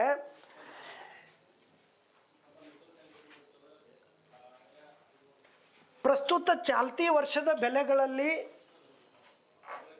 ರಾಷ್ಟ್ರೀಯ ಆದಾಯವನ್ನು ಲೆಕ್ಕಾಚಾರ ಮಾಡಿದ್ರೆ, if the national income is measured in the current year prices, it is a nominal national income. ಪ್ರಸ್ತುತ ಚಾಲ್ತಿ ವರ್ಷ ಅಂದ್ರೇನು? ಈ ಸದ್ಯ 2024 ಏಪ್ರಿಲ್ 1ರಿಂದ ಮುಂದಿನ 2025 ಮಾರ್ಚ್ 30, ಇದು ಪ್ರಸ್ತುತ ವರ್ಷ. ಪ್ರಸ್ತುತ ಚಾಲ್ತಿ ವರ್ಷದ ಬೆಲೆಗಳಲ್ಲಿ ರಾಷ್ಟ್ರೀಯ ಆದಾಯವನ್ನು ಲೆಕ್ಕಾಚಾರ ಮಾಡಿದ್ರೆ, ಅಂದರೆ ಈ ಪ್ರಸ್ತುತ ಸಂದರ್ಭದಲ್ಲಿ ವಸ್ತುಗಳ ಬೆಲೆಗಳು ಯಾವ ರೀತಿ ಅದಾವು ಅಂತಕ್ಕಂಥದ್ದು ಲೆಕ್ಕಾಚಾರ ಮಾಡಿದ್ರೆ, ಆ ದೇಶದಲ್ಲಿ ಉತ್ಪಾದನೆ ಆಗಿರ್ತಕ್ಕಂಥ ಎಲ್ಲ ವಸ್ತುಗಳ ಬೆಲೆಗಳನ್ನು ನಾವು ಪ್ರಸ್ತುತ ವರ್ಷದ ಬೆಲೆಗಳಲ್ಲಿ ನಾವು ಲೆಕ್ಕಾಚಾರ ಮಾಡಿದ್ರೆ, ಅದು ನಮಗೇನು ಸಿಗ್ತದಲ್ಲ ಅಮೌಂಟು, ಅದನ್ನು ನಾವು ನಾಮಮಾತ್ರ ರಾಷ್ಟ್ರೀಯ ಆದಾಯ ಅಂತ ಕರಿತೀವಿ. ನಾಮಮಾತ್ರ ರಾಷ್ಟ್ರೀಯ ಆದಾಯ ಅಂತ ಕರಿತೀವಿ. ಅದೇ ನಾವು ಒಂದು ಮೂಲ ಆಧಾರ ವರ್ಷವನ್ನು ಇಟ್ಟುಕೊಂಡು ಆ ಆಧಾರ ವರ್ಷದ ಬೆಲೆಗಳಲ್ಲಿ ನಾವು ರಾಷ್ಟ್ರೀಯ ಆದಾಯವನ್ನು ಲೆಕ್ಕಾಚಾರ ಮಾಡಿದ್ರೆ ಹಂಗೆ ಅಂದರೆ, ಈಗ ನೋಡಿ, ಈಗ ಒಂದು ಮೂಲ ಆಧಾರ ವರ್ಷದ ಬೆಲೆಗಳಲ್ಲಿ ರಾಷ್ಟ್ರೀಯ ಆದಾಯವನ್ನು ಲೆಕ್ಕಾಚಾರ ಮಾಡಿದ್ರೆ ಅದಕ್ಕೆ ನಾವು ನೈಜ ರಾಷ್ಟ್ರೀಯ ಆದಾಯ ಅಂತ ಕರಿತೇವೆ. ನೈಜ ರಾಷ್ಟ್ರೀಯ ಆದಾಯ ಅಂತ ಕರಿತೀವಿ. ಹೆಂಗೆ? ಇದಕ್ಕೆ ನಾವು ರಿಯಲ್ ನ್ಯಾಷನಲ್ ಇನ್ಕಮ್ ಅಂತ ಕರಿತೇವೆ. ಅಂದ್ರೆ ಫಾರ್ ಎಕ್ಸಾಂಪಲ್ ನೋಡ್ರಿ, ಒಂದು ಮೂಲ ವರ್ಷದ ಬೆಲೆಗಳಲ್ಲಿ ಅಂದರೆ ಪ್ರಸ್ತುತ ಭಾರತದ ರಾಷ್ಟ್ರೀಯ ಆದಾಯವನ್ನು 2011-12ರ ಆ ಮೂಲ ವರ್ಷವನ್ನು ಆಧಾರವಾಗಿಟ್ಟುಕೊಂಡು ಲೆಕ್ಕಾಚಾರ ಮಾಡ್ತೀವಿ. ಅಂದರೆ 2011-12ರಲ್ಲಿ ಏನು ರೇಟ್ ಇದ್ದು ಆ ರೇಟನ್ನು ಇಟ್ಟುಕೊಂಡು ಆಧಾರವಾಗಿಟ್ಟುಕೊಂಡು ಇವತ್ತಿನ ವಸ್ತುಗಳ ಬೆಲೆಗಳು ಎಷ್ಟು ಶೇಕಡ ಪ್ರಮಾಣ ಹೆಚ್ಚಾಯಿತು ಅಂತಕ್ಕಂಥದ್ದು ಲೆಕ್ಕಾಚಾರ ಮಾಡ್ತೀವಿ. ಅದನ್ನೇ ನಾವು ಮೂಲ ಆಧಾರ ವರ್ಷದ ಬೆಲೆಗಳಲ್ಲಿ ಲೆಕ್ಕಾಚಾರ ಮಾಡಿದ ರಾಷ್ಟ್ರೀಯ ಆದಾಯ, ಅದೇ ನೈಜ ರಾಷ್ಟ್ರೀಯ ಆದಾಯ ಅಂತ ಕರಿತೀವಿ. ಆದರೆ ಈ 2011-12 ಇತ್ತೀಚೆಗೆ 2017-18ಕ್ಕೆ ಬದಲಿಸ್ಬೇಕಂತ ತಿಳ್ಕೊಂಡು ಡಿಸ್ಕಷನ್ ನಡೆದದ. ಇದು ಇನ್ನೂ ಆಗಿಲ್ಲ. ಪ್ರಸ್ತುತ ರಾಷ್ಟ್ರೀಯ ಆದಾಯವನ್ನು ಯಾವ ಮೂಲ ವರ್ಷದ ಆಧಾರವಾಗಿಟ್ಟುಕೊಂಡು ಅಳಿತಾರ ಅಂತ ಕೇಳಿದ್ರೆ 11-12. ಅದನ್ನು ಯಾವಾಗ ಎಲ್ಲಿಗೆ ಬದಲಿಸ್ಬೇಕಾಗ್ಯದ ಅಂತಂದ್ರೆ 17-18ಕ್ಕೆ ಬದಲಿಸ್ಬೇಕಾಗ್ಯದ. ಇಷ್ಟು ಮಾತ್ರ ನಿಮ್ಗೆ ಸ್ವಲ್ಪ ನೆನಪಿರಲಿ.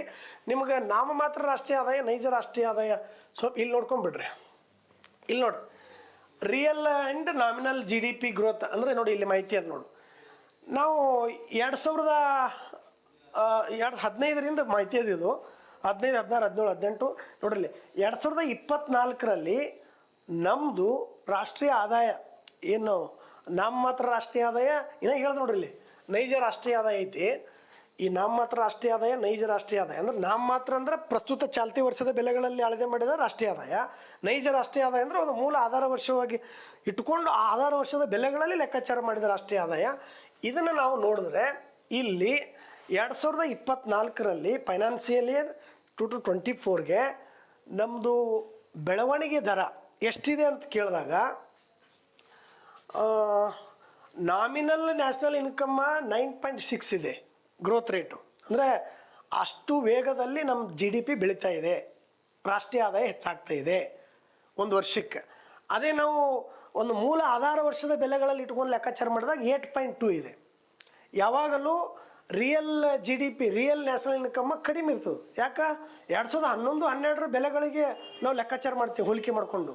ಅದೇ ಕರೆಂಟ್ ಇಯರ್ ಪ್ರೈಸಸ್ಗಳಲ್ಲಿ ನಾವು ಲೆಕ್ಕಾಚಾರ ಮಾಡಿದ್ರೆ ಅದು ಈ ಪ್ರಸ್ತುತ ವರ್ಷದ ಬೆಲೆಗಳು ಆಲ್ಮೋಸ್ಟ್ ಹೆಚ್ಚೇ ಇರ್ತಾವೆ, ಹೆಚ್ಚು ಕಡಿಮೆ ಆಗ್ತಿರ್ತಾವೆ. ನಿನ್ನೆ ಒಂದು ರೇಟ್ ಇರ್ತದೆ, ಇವತ್ತೊಂದು ರೇಟ್ ಇರ್ತದೆ. ನಿನ್ನೆ 100 ರೂಪಾಯಿ ಇರ್ತದೆ, 102 ರೂಪಾಯಿ ಆಗಿರ್ತದೆ. ಅಂದರೆ ಇಲ್ಲಿ ಸರಿಯಾದ ಲೆಕ್ಕಾಚಾರ ಸಿಗಲ್ಲ ನಾಮಿನಲ್ ನ್ಯಾಷನಲ್ ಇನ್ಕಮಲ್ಲಿ. ಸೊ ಈ ರೀತಿಯಾಗಿ ನಾವು 2 ರೀತಿಯಾಗಿ ರಾಷ್ಟ್ರೀಯ ಆದಾಯವನ್ನು ಅಳಿಬೋದು ಅಂತ. ಆಮೇಲೆ ರಾಷ್ಟ್ರೀಯ ಆದಾಯದಲ್ಲಿ ಕೆಲವೊಂದು ಮೇನ್ ಕಾನ್ಸೆಪ್ಟ್ ಅದಾವೆ. ಇದ್ರ ಬಗ್ಗೆನೇ ಹೆಚ್ಚು ಎಕ್ಸಾಮ್ಗಳಲ್ಲಿ ಫೋಕಸ್ ಮಾಡ್ತಿರ್ತಾನೆ.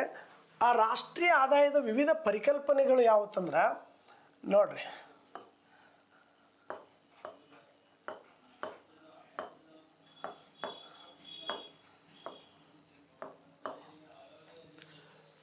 ಇವೇ ಇಂಪಾರ್ಟೆಂಟ್. ಇಲ್ಲಿ ರಾಷ್ಟ್ರೀಯ ಆದಾಯದಲ್ಲಿರ್ತಕ್ಕಂಥ ಪ್ರಮುಖ ಪರಿಕಲ್ಪನೆಗಳಲ್ಲಿ ಜಿ ಡಿ ಪಿ ಅಂದ್ರೆ ಏನು ಅಂತೇಳಿ PC ಒಂದು ಸಲ ಪ್ರಶ್ನೆ ಬಂದಿತ್ತು. ಇದ್ರದ್ದು ಫುಲ್ ಫಾರ್ಮ್ ಕೇಳಿದ್ದ, ಗ್ರಾಸ್ ಡೊಮೆಸ್ಟಿಕ್ ಪ್ರಾಡಕ್ಟ್.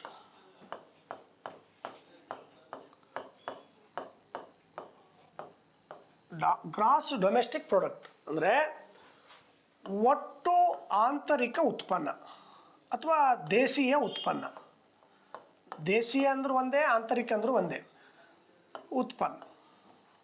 ಇದು ಸಿಂಪಲ್. ಇದು ಏನು ಸರ್ ಒಟ್ಟು ದೇಶೀಯ ಉತ್ಪನ್ನ ಅಂದ್ರೆ ಏನು, GDP ಅಂದ್ರೆ ಏನು? ಭಾಳ ಜನರಿಗೆ ಕನ್ಫ್ಯೂಸ್ ಅಂದ್ರೆ ಏನು ಅಂತಂದರೆ GDP ಅಂದರು, NDP ಅಂದರು, GNP ಅಂದರು, NNP ಅಂದರು ಎಲ್ಲ ನೀವು ಕನ್ಫ್ಯೂಸ್ ಮಾಡ್ಕೋತೀವಿ. ಭಾಳ ಕ್ಲಿಯರಾಗಿ ಹೇಳ್ತೀನಿ ನೋಡ್ರಿ. ಒಟ್ಟು ದೇಶೀಯ ಉತ್ಪನ್ನ ಅಂದ್ರೆ ಏನು ಅಂತಂದರೆ ಹೆಸರೇ ಸೂಚಿಸ್ತದೆ, ಡೊಮೆಸ್ಟಿಕ್ ದೇಶೀಯ. ಒಂದು ರಾಷ್ಟ್ರದಲ್ಲಿ ಒಂದು ಹಣಕಾಸು ವರ್ಷದಲ್ಲಿ, ಹಣಕಾಸು ವರ್ಷ ಅಂದರೆ ಏಪ್ರಿಲ್ 1ರಿಂದ ಮಾರ್ಚ್ 31, ಒಂದು ರಾಷ್ಟ್ರದಲ್ಲಿ ಒಂದು ಆರ್ಥಿಕ ವರ್ಷದಲ್ಲಿ ಆ ದೇಶದ ಗಡಿಯ ಒಳಗಡೆ ಉತ್ಪಾದನೆ ಆಗಿರುವಂತಹ ಎಲ್ಲ ಸರಕು ಸೇವೆಗಳ ಮೌಲ್ಯ. ಭಾಳ ಇಂಪಾರ್ಟೆಂಟ್ ಇದು. ಒಂದು ದೇಶದ ಗಡಿಯ ಒಳಗಡೆ ಅಂತಕ್ಕಂಥದ್ದು ಭಾಳ ಇಂಪಾರ್ಟೆಂಟ್. ದೇಶೀಯ ನೋಡ್ರಿ, ಇಲ್ಲಿ ನೋಡಿ, ಇಲ್ಲ ನಮ್ಮ ದೇಶದ ಭಾರತ ದೇಶದ ಅವ ಹೇಳ್ತಾನೆ GDP ಅಂದ್ರೆ ಏನು ಹೇಳ್ತಾನೋ, ಒಂದು ವರ್ಷದಲ್ಲಿ ಫಾರ್ ಎಕ್ಸಾಂಪಲ್ 2024-2025 ಫೈನಾನ್ಷಿಯಲ್ ಒಂದು ವರ್ಷ, ಆರ್ಥಿಕ ವರ್ಷ. ಭಾರತ ಅನ್ನುವಂಥ ರಾಷ್ಟ್ರದಲ್ಲಿ ಒಂದು 2024-25 ಆರ್ಥಿಕ ವರ್ಷದಲ್ಲಿ ಉತ್ಪಾದನೆಯಾದ ಎಲ್ಲ ಸರಕು ಸೇವೆಗಳಂದ್ರೆ ಏನು ನಮ್ಮ ದೇಶದಾಗ ಏನು ವಸ್ತುಗಳು ಉತ್ಪಾದನೆ ಆಗ್ತಾವ, ಬಸ್ ಆಗಿರ್ಬೋದು, ಲಾರಿ ಆಗಿರ್ಬೋದು, ಕಾರ್ ಆಗಿರ್ಬೋದು, ಬೈಕ್ ಆಗಿರ್ಬೋದು, ಪೆನ್ ಆಗಿರ್ಬೋದು, ಬ್ಯಾಗ್ ಆಗಿರ್ಬೋದು, ಬಾಟ್ಲಿ ಆಗಿರ್ಬೋದು, ಉಕ್ ಆಗಿರ್ಬೋದು, ನಮ್ಮ ದೇಶದಾಗ ಏನೇನು ವಸ್ತುಗಳು ಉತ್ಪಾದನೆ ಆಗ್ತಾವ ಆ ಎಲ್ಲ ವಸ್ತುಗಳು ಒಂದು ದೇಶದ ಗಡಿಯ ಒಳಗಡೆ ಉತ್ಪಾದನೆ ಆಗಿರಬೇಕು. ಆ ದೇಶದ ಗಡಿಯ ಒಳಗಡೆ ಉತ್ಪಾದನೆ ಆಗಿರ್ತಕ್ಕಂಥ ಎಲ್ಲ ಸರಕು ಸೇವೆಗಳ ಒಟ್ಟು ಮೌಲ್ಯಕ್ಕೆ ನಾವು GDP ಅಂತ ಕರಿತೀವಿ. ಭಾಳ ಚಂದ ಹುಡುಗರು ಕ್ವಶನ್ ಕೇಳ್ತಾವೆ. ಸರ, ನಮ್ಮ ಮನೆ ಪಕ್ಕದಾಗ ಒಬ್ಬ ಕಲ್ಲಪ್ಪ ಮತ್ತು ಕಲ್ಲವ್ವ ಅಂತೇಳಿ ಇಬ್ಬರು ಗಂಡ ಹೆಂಡ್ತಿದಾರೆ ಸರ. ಕಲ್ಲಪ್ಪ ಮತ್ತು ಕಲ್ಲವ್ವ ಗಂಡ ಹೆಂಡ್ತಿದಾರೆ ಸರ. ಕಲ್ಲವ್ವ ಇಲ್ಲೇ ಅದಳ ಸರ್, ಆಕಿ ಮನೆಯಾಗ ಇರ್ತಾಳ. ಈಕಿನ ಗಂಡ ಕಲ್ಲಪ್ಪ ಇದ್ರಾಗಿರ್ತಾನೆ ಸರ್, ಇವ್ ದುಬೈದಾಗ ಅಂದರೆ ಸೌದಿ ಅರೇಬಿಯಾ ಒಳಗೆ ಇವ ಅಲ್ಲಿ ಕೆಲಸ ಮಾಡ್ತಾನೆ ಸರ್ ಕಲ್ಲಪ್ಪ. ಕಲ್ಲವ್ವ ಇಲ್ಲೇ ಇರ್ತಾಳೆ ಸರ. ಕಲ್ಲಪ್ಪ ಬೇರೆ ದೇಶದಾಗ ಕೆಲಸ ಮಾಡ್ತಾನೆ ಸರ. ಕಲ್ಲಪ್ಪ ಏನು ಮಾಡ್ತಾನೆ ಸರ, ತಿಂಗಳಿಗೆ 1 ಲಕ್ಷ ರೂಪಾಯಿ ಕಲ್ಲವ್ವ ಖರ್ಚಿಗೆ ಕಳಿಸ್ತಾನೆ ಸರ, ಕುಟುಂಬ ನಿರ್ವಹಣೆಗೆ ಕಳಿಸ್ತಾನೆ ಸರ. ಇದು GDP ಒಳಗೆ ಬರ್ತದೆ, ಎದ್ರಾಗ ಬರ್ತದೆ ಸರ್ ಅಂತ ಕೇಳ್ತಾರೆ. ನೋಡ್ರಿ, ಇಲ್ಲಿ ನಾ ಹೇಳಕತ್ತಿದ್ದು GDP ಅಂದ್ರೆ ಏನು? ಒಂದು ರಾಷ್ಟ್ರ ಒಂದು ವರ್ಷದಲ್ಲಿ ತನ್ನ ಗಡಿಯ ಒಳಗಡೆ ಉತ್ಪಾದನೆ ಮಾಡಿದಂಥ ವಸ್ತುಗಳ ಒಟ್ಟು ಮೌಲ್ಯವೇ GDP. ಗಡಿಯ ಒಳಗಡೆ ಅದು ನಮ್ಮ ದೇಶದವ್ರು ಇರ್ಬೋದು ಅಥವಾ ವಿದೇಶಿಯರು ಯಾರಾದರೂ ಇರ್ಬೋದು, ಅವು ಒಟ್ಟು ನಮ್ಮ ದೇಶದ ಗಡಿಯ ಒಳಗಡೆ ಉತ್ಪಾದನೆ ಮಾಡಿರಬೇಕು. ಆದರೆ ಇಲ್ಲಿ ಕಲ್ಲಪ್ಪನವ ನಮ್ಮ ದೇಶದ ಗಡಿ ಆಚೆ ಹೋಗ್ಯಾನವ, ಅವ ದುಬೈದಾಗ ಹೋಗಿ ಕೆಲಸ ಮಾಡಕತ್ತಾನ. ಆ ಕಲ್ಲಪ್ಪ ಕಳಿಸುವಂಥ 1 ಲಕ್ಷ ರೂಪಾಯಿ ನಮ್ಮ ದೇಶದ GDP ಆಗ ಬರಲ್ಲ. GDP ಅಂದರೆ ನಮ್ಮ ದೇಶದ ಗಡಿ ಒಳಗೆ ಮಾತ್ರ ಉತ್ಪಾದನೆ ಆಗಿರ್ಬೇಕದು. ಬಟ್ ಕಲ್ಲಪ್ಪ ಇರೋದು ನಮ್ಮ ದೇಶದ ಗಡಿ ಆಚೆ, ಇದ್ರಾಗದ ನಾವು ದುಬೈದಾಗ ಕೆಲಸ ಮಾಡತ್ತ, ನಾವು ಬೇರೆ ದೇಶದಾಗ ಕೆಲಸ ಮಾಡತ್ತಾನ. ನೋಡ್ರಿ, GDP ಅಂದರೆ ಒಂದು ರಾಷ್ಟ್ರದಲ್ಲಿ ಒಂದು ವರ್ಷದಲ್ಲಿ ಆ ದೇಶದ ಗಡಿಯ ಒಳಗಡೆ ಆ ದೇಶದ ಜನರು ಮತ್ತು ವಿದೇಶಿಯರು ಕೂಡಿ ಉತ್ಪಾದಿಸಿದ ಎಲ್ಲ ಸರಕು ಸೇವೆಗಳ ಒಟ್ಟು ಮೌಲ್ಯಕ್ಕೆ ನಾವು GDP ಅಂತ ಕರಿತೀವಿ. ಇಲ್ಲಿ ನಮ್ಮ ದೇಶದ ಆಚೆ ಇರ್ತಕ್ಕಂಥ ವ್ಯಕ್ತಿಗಳ ಆದಾಯವನ್ನು ನಮ್ಮ GDP ಒಳಗೆ ಪರಿಗಣಿಸುವುದಿಲ್ಲ. ನಮ್ಮ ದೇಶದೊಳಗೆ ಬೇರೆ ದೇಶದ ಕಂಪ್ನಿಗಳದಾವ, ಬೇರೆ ದೇಶದ ಇಂಜಿನಿಯರ್ಗಳದಾರ, ಬೇರೆ ದೇಶದ ಡಾಕ್ಟರ್ಗಳದಾರ, ಬೇರೆ ದೇಶದ ಟೀಚರ್ಗಳದಾರ. ಅವ್ರು ನಮ್ಮ ದೇಶದ ಗಡಿ ಒಳಗೆ ಉತ್ಪಾದನೆ ಮಾಡಕತ್ತಾರ, ಗಳಿಸಕತ್ತಾರ. ಅವ್ರ ಆದಾಯವನ್ನು ನಮ್ಮ GDP ಒಳಗೆ ಪರಿಗಣಿಸ್ತೀವಿ. ಯಾಕೆ? ಅವ್ರು ನಮ್ಮ ದೇಶದ ಗಡಿ ಒಳಗಡೆ ಉತ್ಪಾದನೆ ಮಾಡ್ಯಾರ, ಅವ್ರು ನಮ್ಮ ದೇಶಕ್ಕೆ ಟ್ಯಾಕ್ಸ್ ಕಟ್ತಾರೆ, ಅದು ನಮ್ಮ GDP ಒಳಗೆ ಬರ್ತದೆ. ಅರ್ಥ ಐತ್ರಿ? ಈಗ GDPಯನ್ನು ಅಳತೆ ಮಾಡುವಂಥ GDP ಜಗತ್ತಿನಲ್ಲಿ ಬಂದಾಗ IMF ಅಂತೇಳಿ ಒಂದು ಸಂಸ್ಥೆ ಅದು, ಇಂಟರ್ನ್ಯಾಷನಲ್ ಮಾನಿಟರಿ ಫಂಡ್ ಅಂತೇಳಿ. ಈ IMF ಮತ್ತು ವಿಶ್ವ ಬ್ಯಾಂಕ್ಗಳು ಪ್ರಪಂಚದ ರಾಷ್ಟ್ರಗಳ ಒಂದು GDPಯನ್ನು ಲೆಕ್ಕಾಚಾರ ಮಾಡ್ತಾವೆ. ಪ್ರಪಂಚದ ರಾಷ್ಟ್ರಗಳ GDPಯನ್ನು ಅಳೆಯುವ ಸಂಸ್ಥೆಗಳು ಯಾವತ್ತಂದ್ರೆ IMF ಮತ್ತು ವಿಶ್ವ ಬ್ಯಾಂಕ್ಗಳು. ಏಷ್ಯಾ ಖಂಡ ಐತಿ, ಜಗತ್ತಿನ ಅತಿ ದೊಡ್ಡ ಖಂಡ ಅಂದ್ರೆ ಏಷ್ಯಾ ಖಂಡ. ಆ ಏಷ್ಯಾ ಖಂಡದ ರಾಷ್ಟ್ರಗಳ GDPಯನ್ನು ಲೆಕ್ಕಾಚಾರ ಮಾಡುವಂಥ ಸಂಸ್ಥೆ ಯಾವುದಂದ್ರೆ ಏಷ್ಯನ್ ಡೆವಲಪ್ಮೆಂಟ್ ಬ್ಯಾಂಕ್, ADB ಅಂತ ಕರೀತಾರೆ. ಫಿಲಿಪೈನ್ಸ್ ದೇಶದ ಮನಿಲಾದಲ್ಲಿ ಇದ್ರದ್ದು ಹೆಡ್ ಕ್ವಾರ್ಟರ್ಸ್ ಅದ. ಇದೊಂದು ಸಲ ಪ್ರಶ್ನೆ ಕೇಳ್ಯಾನ, ಏಷ್ಯನ್ ಡೆವಲಪ್ಮೆಂಟ್ ಬ್ಯಾಂಕ್ನ ಹೆಡ್ ಕ್ವಾರ್ಟರ್ಸ್ ಎಲ್ಲಿ ಅಂತ ಕೇಳ್ಯಾನ. ಆಮೇಲೆ ನಮ್ಮ ಭಾರತ ದೇಶದ GDPಯನ್ನು ಲೆಕ್ಕಾಚಾರ ಮಾಡ್ತಕ್ಕಂಥ ಸಂಸ್ಥೆ ಯಾವುದಂತಂದರೆ ನ್ಯಾಷನಲ್ ಸ್ಟ್ಯಾಟಿಸ್ಟಿಕಲ್ ಆಫೀಸ್, NSO ಅಂತ ಕರಿತೀವಿ. ಈ NSO ದೆಹಲಿ ಒಳಗದ. ಇದಕ್ಕೆ ಮೊದಲು CSO ಅಂತ ಕರಿತಿದ್ರು. 2019ರಲ್ಲಿ ಈ CSO ಅನ್ನು NSO ಅಂತೇಳಿ ಅಲ್ಲಿ ಹೆಸರು ಚೇಂಜ್ ಮಾಡ್ತಾರೆ. ಸೆಂಟ್ರಲ್ ಸ್ಟ್ಯಾಟಿಸ್ಟಿಕಲ್ ಆರ್ಗನೈಜೇಷನ್ ಇದ್ದದ್ದು 2019ರಾಗ ನ್ಯಾಷನಲ್ ಸ್ಟ್ಯಾಟಿಸ್ಟಿಕಲ್ ಆಫೀಸ್ ಅಂತೇಳಿ ಅದನ್ನು ಹೆಸರು ಚೇಂಜ್ ಮಾಡಿ ಇವತ್ತು ಭಾರತ ದೇಶದ ಒಂದು ರಾಷ್ಟ್ರೀಯ ಆದಾಯವನ್ನು ಲೆಕ್ಕಾಚಾರ ಮಾಡ್ತಕ್ಕಂಥ ಸಂಸ್ಥೆ NSO. ಹಾಗೆ ಕರ್ನಾಟಕದ ಒಂದು SGDPಯನ್ನು ಲೆಕ್ಕಾಚಾರ ಮಾಡ್ತಕ್ಕಂಥ ಸಂಸ್ಥೆ ಯಾವುದಂತಂದ್ರೆ directorate of economics and statistics, DES ಅಂತೇಳಿ, directorate of economics and statistics. ಇದು ಬೆಂಗಳೂರಿನಲ್ಲಿರ್ತಕ್ಕಂಥ ಒಂದು ಸಂಸ್ಥೆ. ಇದು ನಮ್ಮ ರಾಜ್ಯದ ರಾಜ್ಯಾದಾಯವನ್ನು ಅಳತೆ ಮಾಡ್ತಕ್ಕಂಥದ್ದು DES. ಈ ರೀತಿಯಾಗಿ ನಾವು GDP ಅಂತ ಬಂದಾಗ ಯಾವ್ಯಾವ ಸಂಸ್ಥೆಗಳು ಅಳಿತಾವ ಅಂತ ಕೇಳಿ.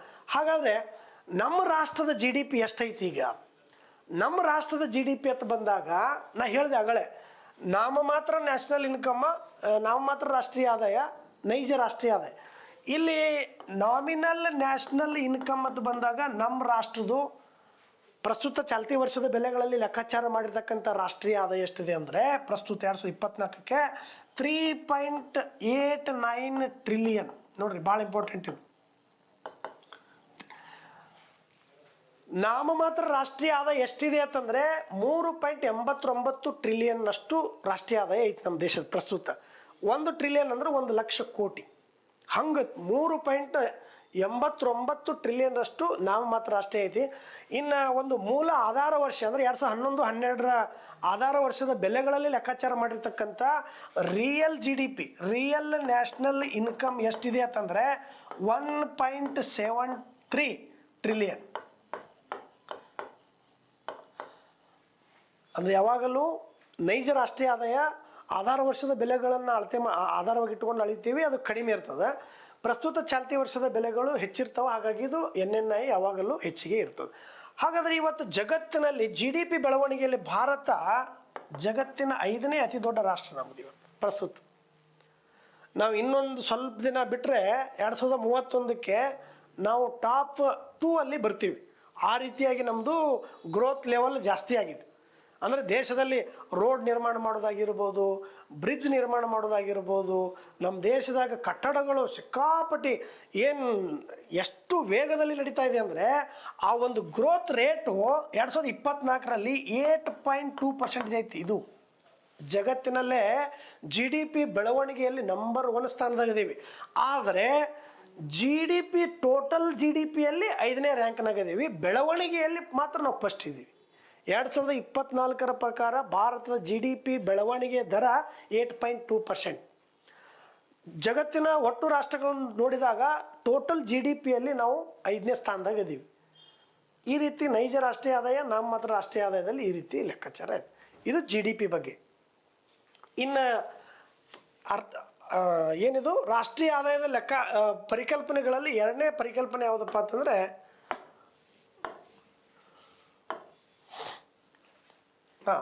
ಎರಡನೇದು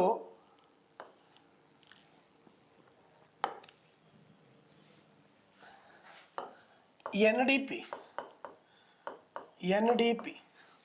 ಅಂದರೆ ನೆಟ್ ಡೊಮೆಸ್ಟಿಕ್ ಪ್ರಾಡಕ್ಟ್.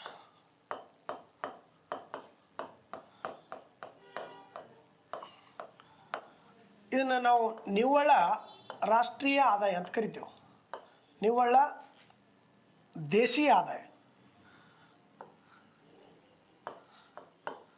ನಿವ್ವಳ ದೇಶೀಯ ಆದಾಯ ಅಥವಾ ಆಂತರಿಕ ಆದಾಯ. GDP ಅಂದರೆ ಗ್ರಾಸ್ ಡೊಮೆಸ್ಟಿಕ್ ಪ್ರಾಡಕ್ಟ್. ಇಲ್ಲಿ NDP ಅಂದರೆ ನಿವ್ವಳ ದೇಶೀಯ ಆದಾಯ ಅಥವಾ ನಿವ್ವಳ ದೇಶೀಯ ಉತ್ಪನ್ನ, ನೀವು ಏನಾದರೂ ಕರಿಬೋದು.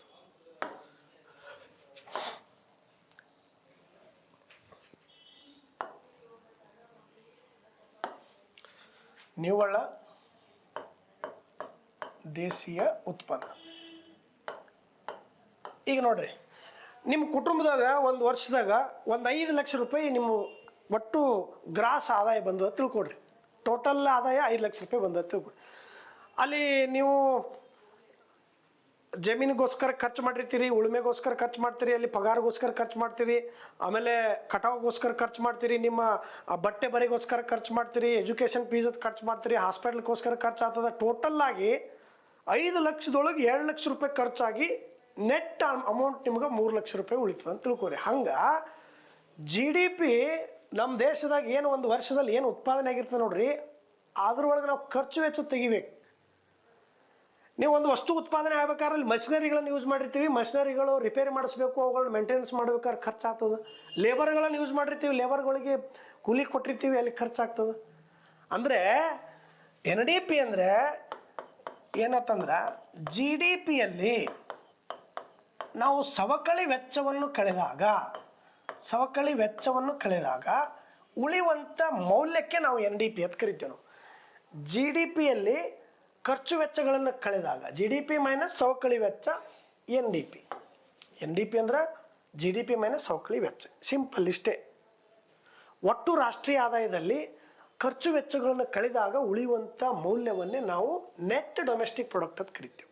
ಇದು ಎರಡನೇ ಕಾನ್ಸೆಪ್ಟ್. ಇನ್ನು ಮೂರನೇ ಕಾನ್ಸೆಪ್ಟಿಗೆ ಹೋಗೋಣ.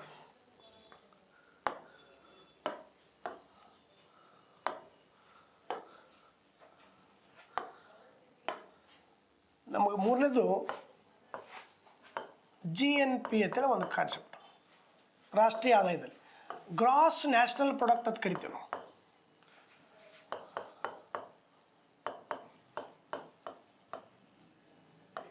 ಗ್ರಾಸ್ ನ್ಯಾಷನಲ್ ಪ್ರಾಡಕ್ಟ್,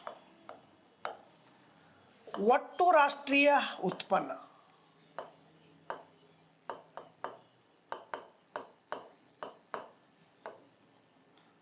ಒಟ್ಟು ರಾಷ್ಟ್ರೀಯ ಉತ್ಪನ್ನ.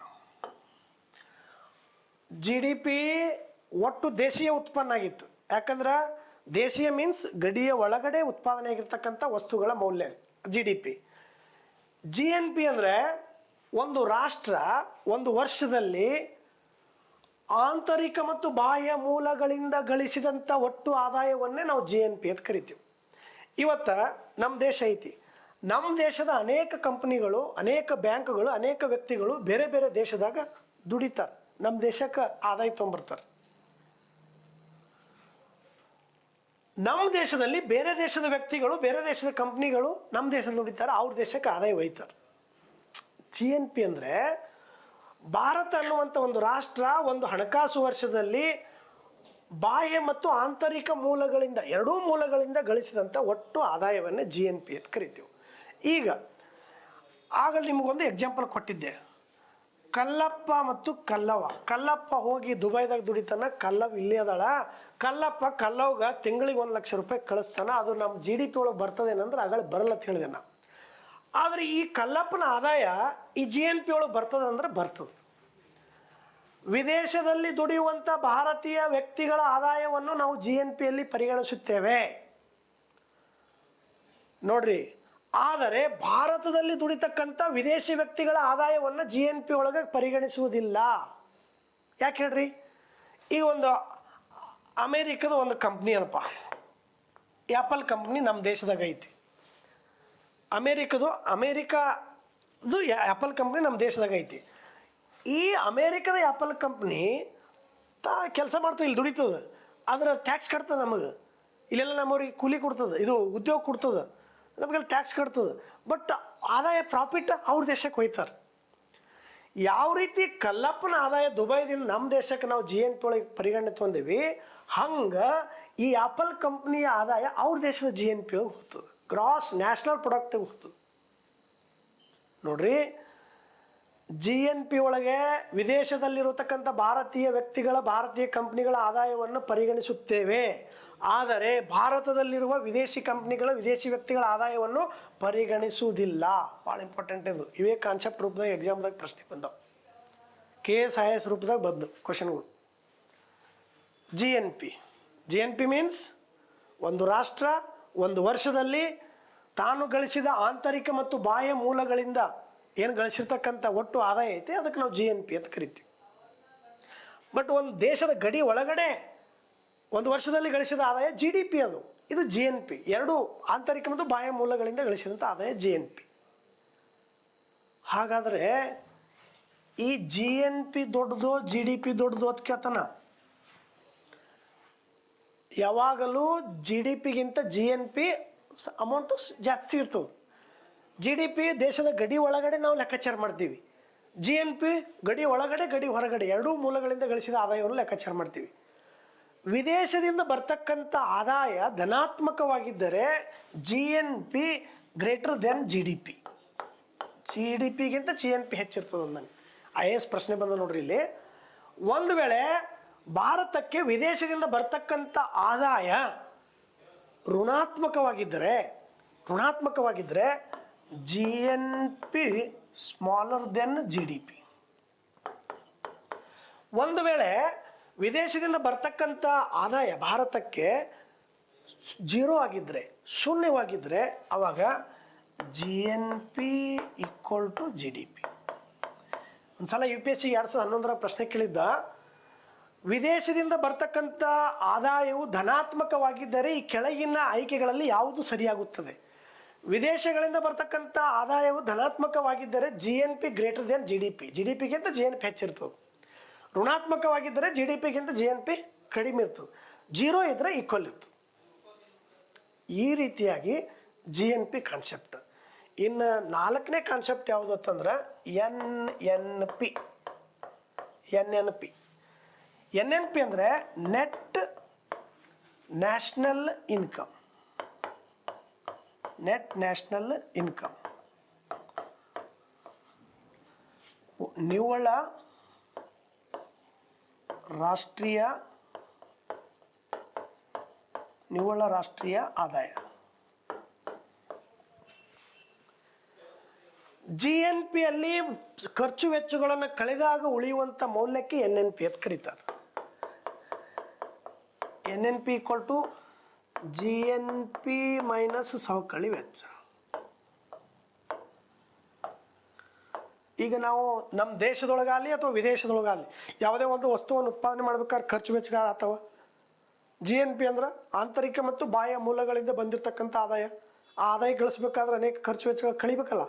ಆ ಖರ್ಚು ವೆಚ್ಚಗಳನ್ನ ತೆಗೆದು ಉಳಿಯುವಂಥ ಮೌಲ್ಯಕ್ಕೆ ನೆಟ್ ನ್ಯಾಷನಲ್ ಇನ್ಕಮ್ ಅಂತ ಕರೀತಾರೆ. ಇದು ಇನ್ಕಮ್ ಅಂದ್ರೂ ಒಂದೇ, ಪ್ರಾಡಕ್ಟ್ ಅಂದ್ರೂ ಒಂದೇ. Product, net national product, N N P. ಈ ರೀತಿಯಾಗಿ ಜಿ ಡಿ ಪಿಯಲ್ಲಿ ಇದು ರಾಷ್ಟ್ರೀಯ ಆದಾಯದಲ್ಲಿ 4 ಪರಿಕಲ್ಪನೆಗಳದಾವೆ. G D P, N D P, G N P, N N P. ಇವು 4 ಪರಿಕಲ್ಪನೆ ಬಗ್ಗೆ ಸ್ವಲ್ಪ ಚೆನ್ನಾಗಿ ತಲೆಗಿಟ್ಕೊರಿ, ಎಕ್ಸಾಮ್ದಾಗ ಒಳ್ಳೆ ಹೆಲ್ಪ್ ಆಗ್ತಾವೆ. ಇದು ರಾಷ್ಟ್ರೀಯ ಆದಾಯದ ಬಗ್ಗೆ ಇರ್ತಕ್ಕಂಥದ್ದು. ಇನ್ನು ನೆಕ್ಸ್ಟ್ ನಾವು ತಲಾ ಆದಾಯದ ಒಂದು ಕಾನ್ಸೆಪ್ಟ್ ಇದೆ. ಇದಕ್ಕೆ ಪರ್ ಕ್ಯಾಪಿಟಲ್ ಇನ್ಕಮ್ ಅಂತ ಕರಿತೇವೆ ನಾವು. ಪರ್ ಕ್ಯಾಪಿಟಾ ಇನ್ಕಮ್, ತಲಾ ಆದಾಯ ಅಂತ ಕರಿತೀವಿ. ಏನು ತಲಾ ಆದಾಯ ಅಂದರೆ ಒಬ್ಬ ವ್ಯಕ್ತಿ ಒಂದು ವರ್ಷದಲ್ಲಿ ಗಳಿಸುವಂಥ ಸರಾಸರಿ ಆದಾಯವೇ ತಲಾ ಆದಾಯ. ಅಥವಾ ಒಟ್ಟು ರಾಷ್ಟ್ರೀಯ ಆದಾಯವನ್ನು ಅಲ್ಲಿನ ಜನಸಂಖ್ಯೆಯಿಂದ ಭಾಗಿಸಿದಾಗ ಸಿಗುವಂಥ ಸರಾಸರಿಗೆ ತಲಾ ಆದಾಯ ಅಂತ ಕರಿತೇವೆ ನಾವು. ತಲಾ ಆದಾಯ ಕಂಡುಹಿಡಿಬೇಕಾದ್ರೆ ತಲಾ ಆದಾಯ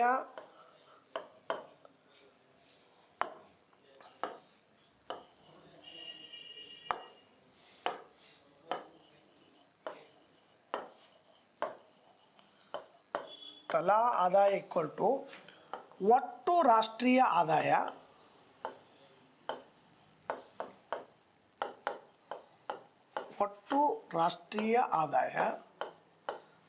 ಅದನ್ನು ಡಿವೈಡೆಡ್ ಒಟ್ಟು ಜನಸಂಖ್ಯೆ.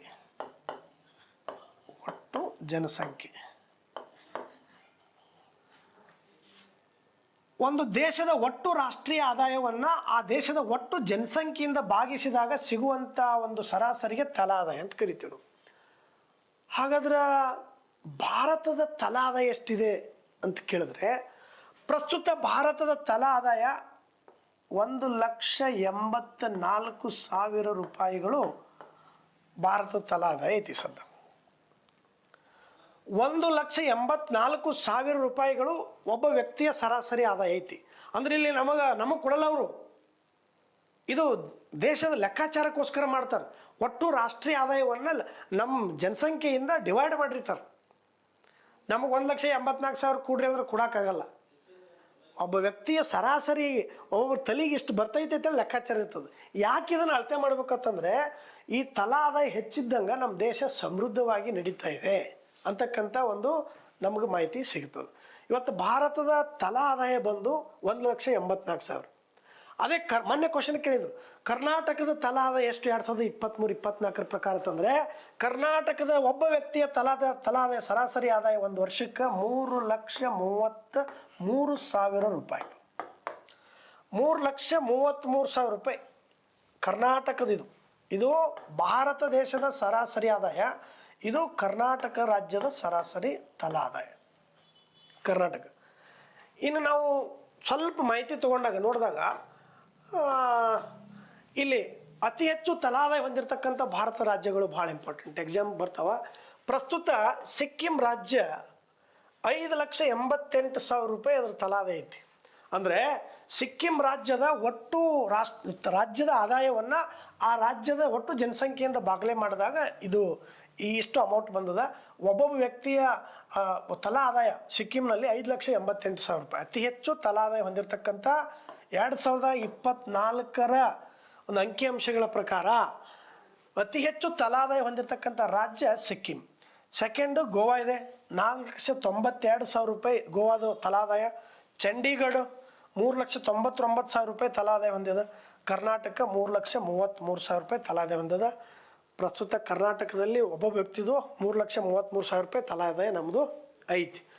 ಇನ್ನು ತಲಾ ಆದಾಯದಲ್ಲಿ ಅತಿ ಕಡಿಮೆ ತಲಾ ಆದಾಯ ಹೊಂದಿರತಕ್ಕಂಥ ರಾಜ್ಯ ಅಂತ ಬಂದಾಗ ನಾವು ಬಿಹಾರ ಅತಿ ಕಡಿಮೆ ತಲಾ ಆದಾಯ. ಈ ಬಿಹಾರ ಕೇವಲ 60,000 ರೂಪಾಯಿಗಳು ಒಬ್ಬ ವ್ಯಕ್ತಿಯ ತಲಾ ಆದಾಯ ಬಿಹಾರದಲ್ಲಿದೆ. ಅತಿ ಕಡಿಮೆ ತಲಾ ಆದಾಯ ಹೊಂದಿರತಕ್ಕಂಥ ರಾಜ್ಯ. ನೆಕ್ಸ್ಟ್ ಜಾರ್ಖಂಡ್ ರಾಜ್ಯ ಇದೆ. ಜಾರ್ಖಂಡ ಅತಿ ಕಡಿಮೆ ತಲಾ ಆದಾಯ ಹೊಂದಿರತಕ್ಕಂಥ ಎರಡನೇ ರಾಜ್ಯ. 1,07,000 ರೂಪಾಯಿಗಳು ಮಾತ್ರ ಇಲ್ಲಿ ತಲಾ ಆದಾಯ ಇರ್ತಕ್ಕಂಥದ್ದು ಜಾರ್ಖಂಡ್ ರಾಜ್ಯದಲ್ಲಿ. ಕಡಿಮೆ ತಲಾ ಆದಾಯ ಹೊಂದಿರತಕ್ಕಂಥ ರಾಜ್ಯಗಳು, ಹೆಚ್ಚು ತಲಾ ಆದಾಯ ಹೊಂದಿರತಕ್ಕಂಥ ರಾಜ್ಯಗಳು. ಇನ್ನು ಕರ್ನಾಟಕದಲ್ಲಿ ಬಂದಾಗ ಕರ್ನಾಟಕದಲ್ಲಿ ಜಿಲ್ಲೆಗಳನ್ನು ತಗೊಂಡಾಗ ಬೆಂಗಳೂರು ನಗರ ಜಿಲ್ಲೆ ಅತಿ ಹೆಚ್ಚು ತಲಾ ಆದಾಯ ಹೊಂದಿರತಕ್ಕಂಥ ಜಿಲ್ಲೆ ಕರ್ನಾಟಕದಲ್ಲಿ. ಒಬ್ಬ ವ್ಯಕ್ತಿಯ ತಲಾ ಆದಾಯ ಬೆಂಗಳೂರಲ್ಲಿ 7,60,000 ರೂಪಾಯಿಗಳು ಒಂದು ವರ್ಷಕ್ಕೆ ಸರಾಸರಿ ಆದಾಯ ಇದೆ ಬೆಂಗಳೂರು ನಗರ. ಇನ್ನು ಕರ್ನಾಟಕದಲ್ಲಿ ಅತಿ ಕಡಿಮೆ ಏನಪ್ಪ ಅಂತಂದ್ರೆ ತಲಾ ಆದಾಯ ಹೊಂದಿರತಕ್ಕಂಥ ಜಿಲ್ಲೆ ಯಾವುದು ಅಂತಂದರೆ ಕಲಬುರಗಿ ಜಿಲ್ಲೆ. ಕಲಬುರಗಿ ಜಿಲ್ಲೆಯಲ್ಲಿ 1,24,000 ರೂಪಾಯಿಗಳು ಮಾತ್ರ ಅಲ್ಲಿ ಒಬ್ಬ ವ್ಯಕ್ತಿಯ ಸರಾಸರಿ ಆದಾಯ ತಲಾ ಆದಾಯ ಇರ್ತಕ್ಕಂಥದ್ದು. ಕರ್ನಾಟಕದ ಬಡ ಜಿಲ್ಲೆ ಅಂತಂದರೆ ಕಲಬುರಗಿ ಜಿಲ್ಲೆ, ಕರ್ನಾಟಕದ ಶ್ರೀಮಂತ ಜಿಲ್ಲೆ ಅಂತಂದರೆ ಬೆಂಗಳೂರು ನಗರ. ಸೊ ಈ ರೀತಿಯಾಗಿ ತಲಾ ಆದಾಯ ಮತ್ತು ರಾಷ್ಟ್ರೀಯ ಆದಾಯವನ್ನು ನೋಡಿದಾಗ ನಮಗಿಷ್ಟು ಮಾಹಿತಿ ಸಿಗ್ತದೆ. ಎಲ್ಲರಿಗೂ ಥ್ಯಾಂಕ್ ಯು ವೆರಿ ಮಚ್.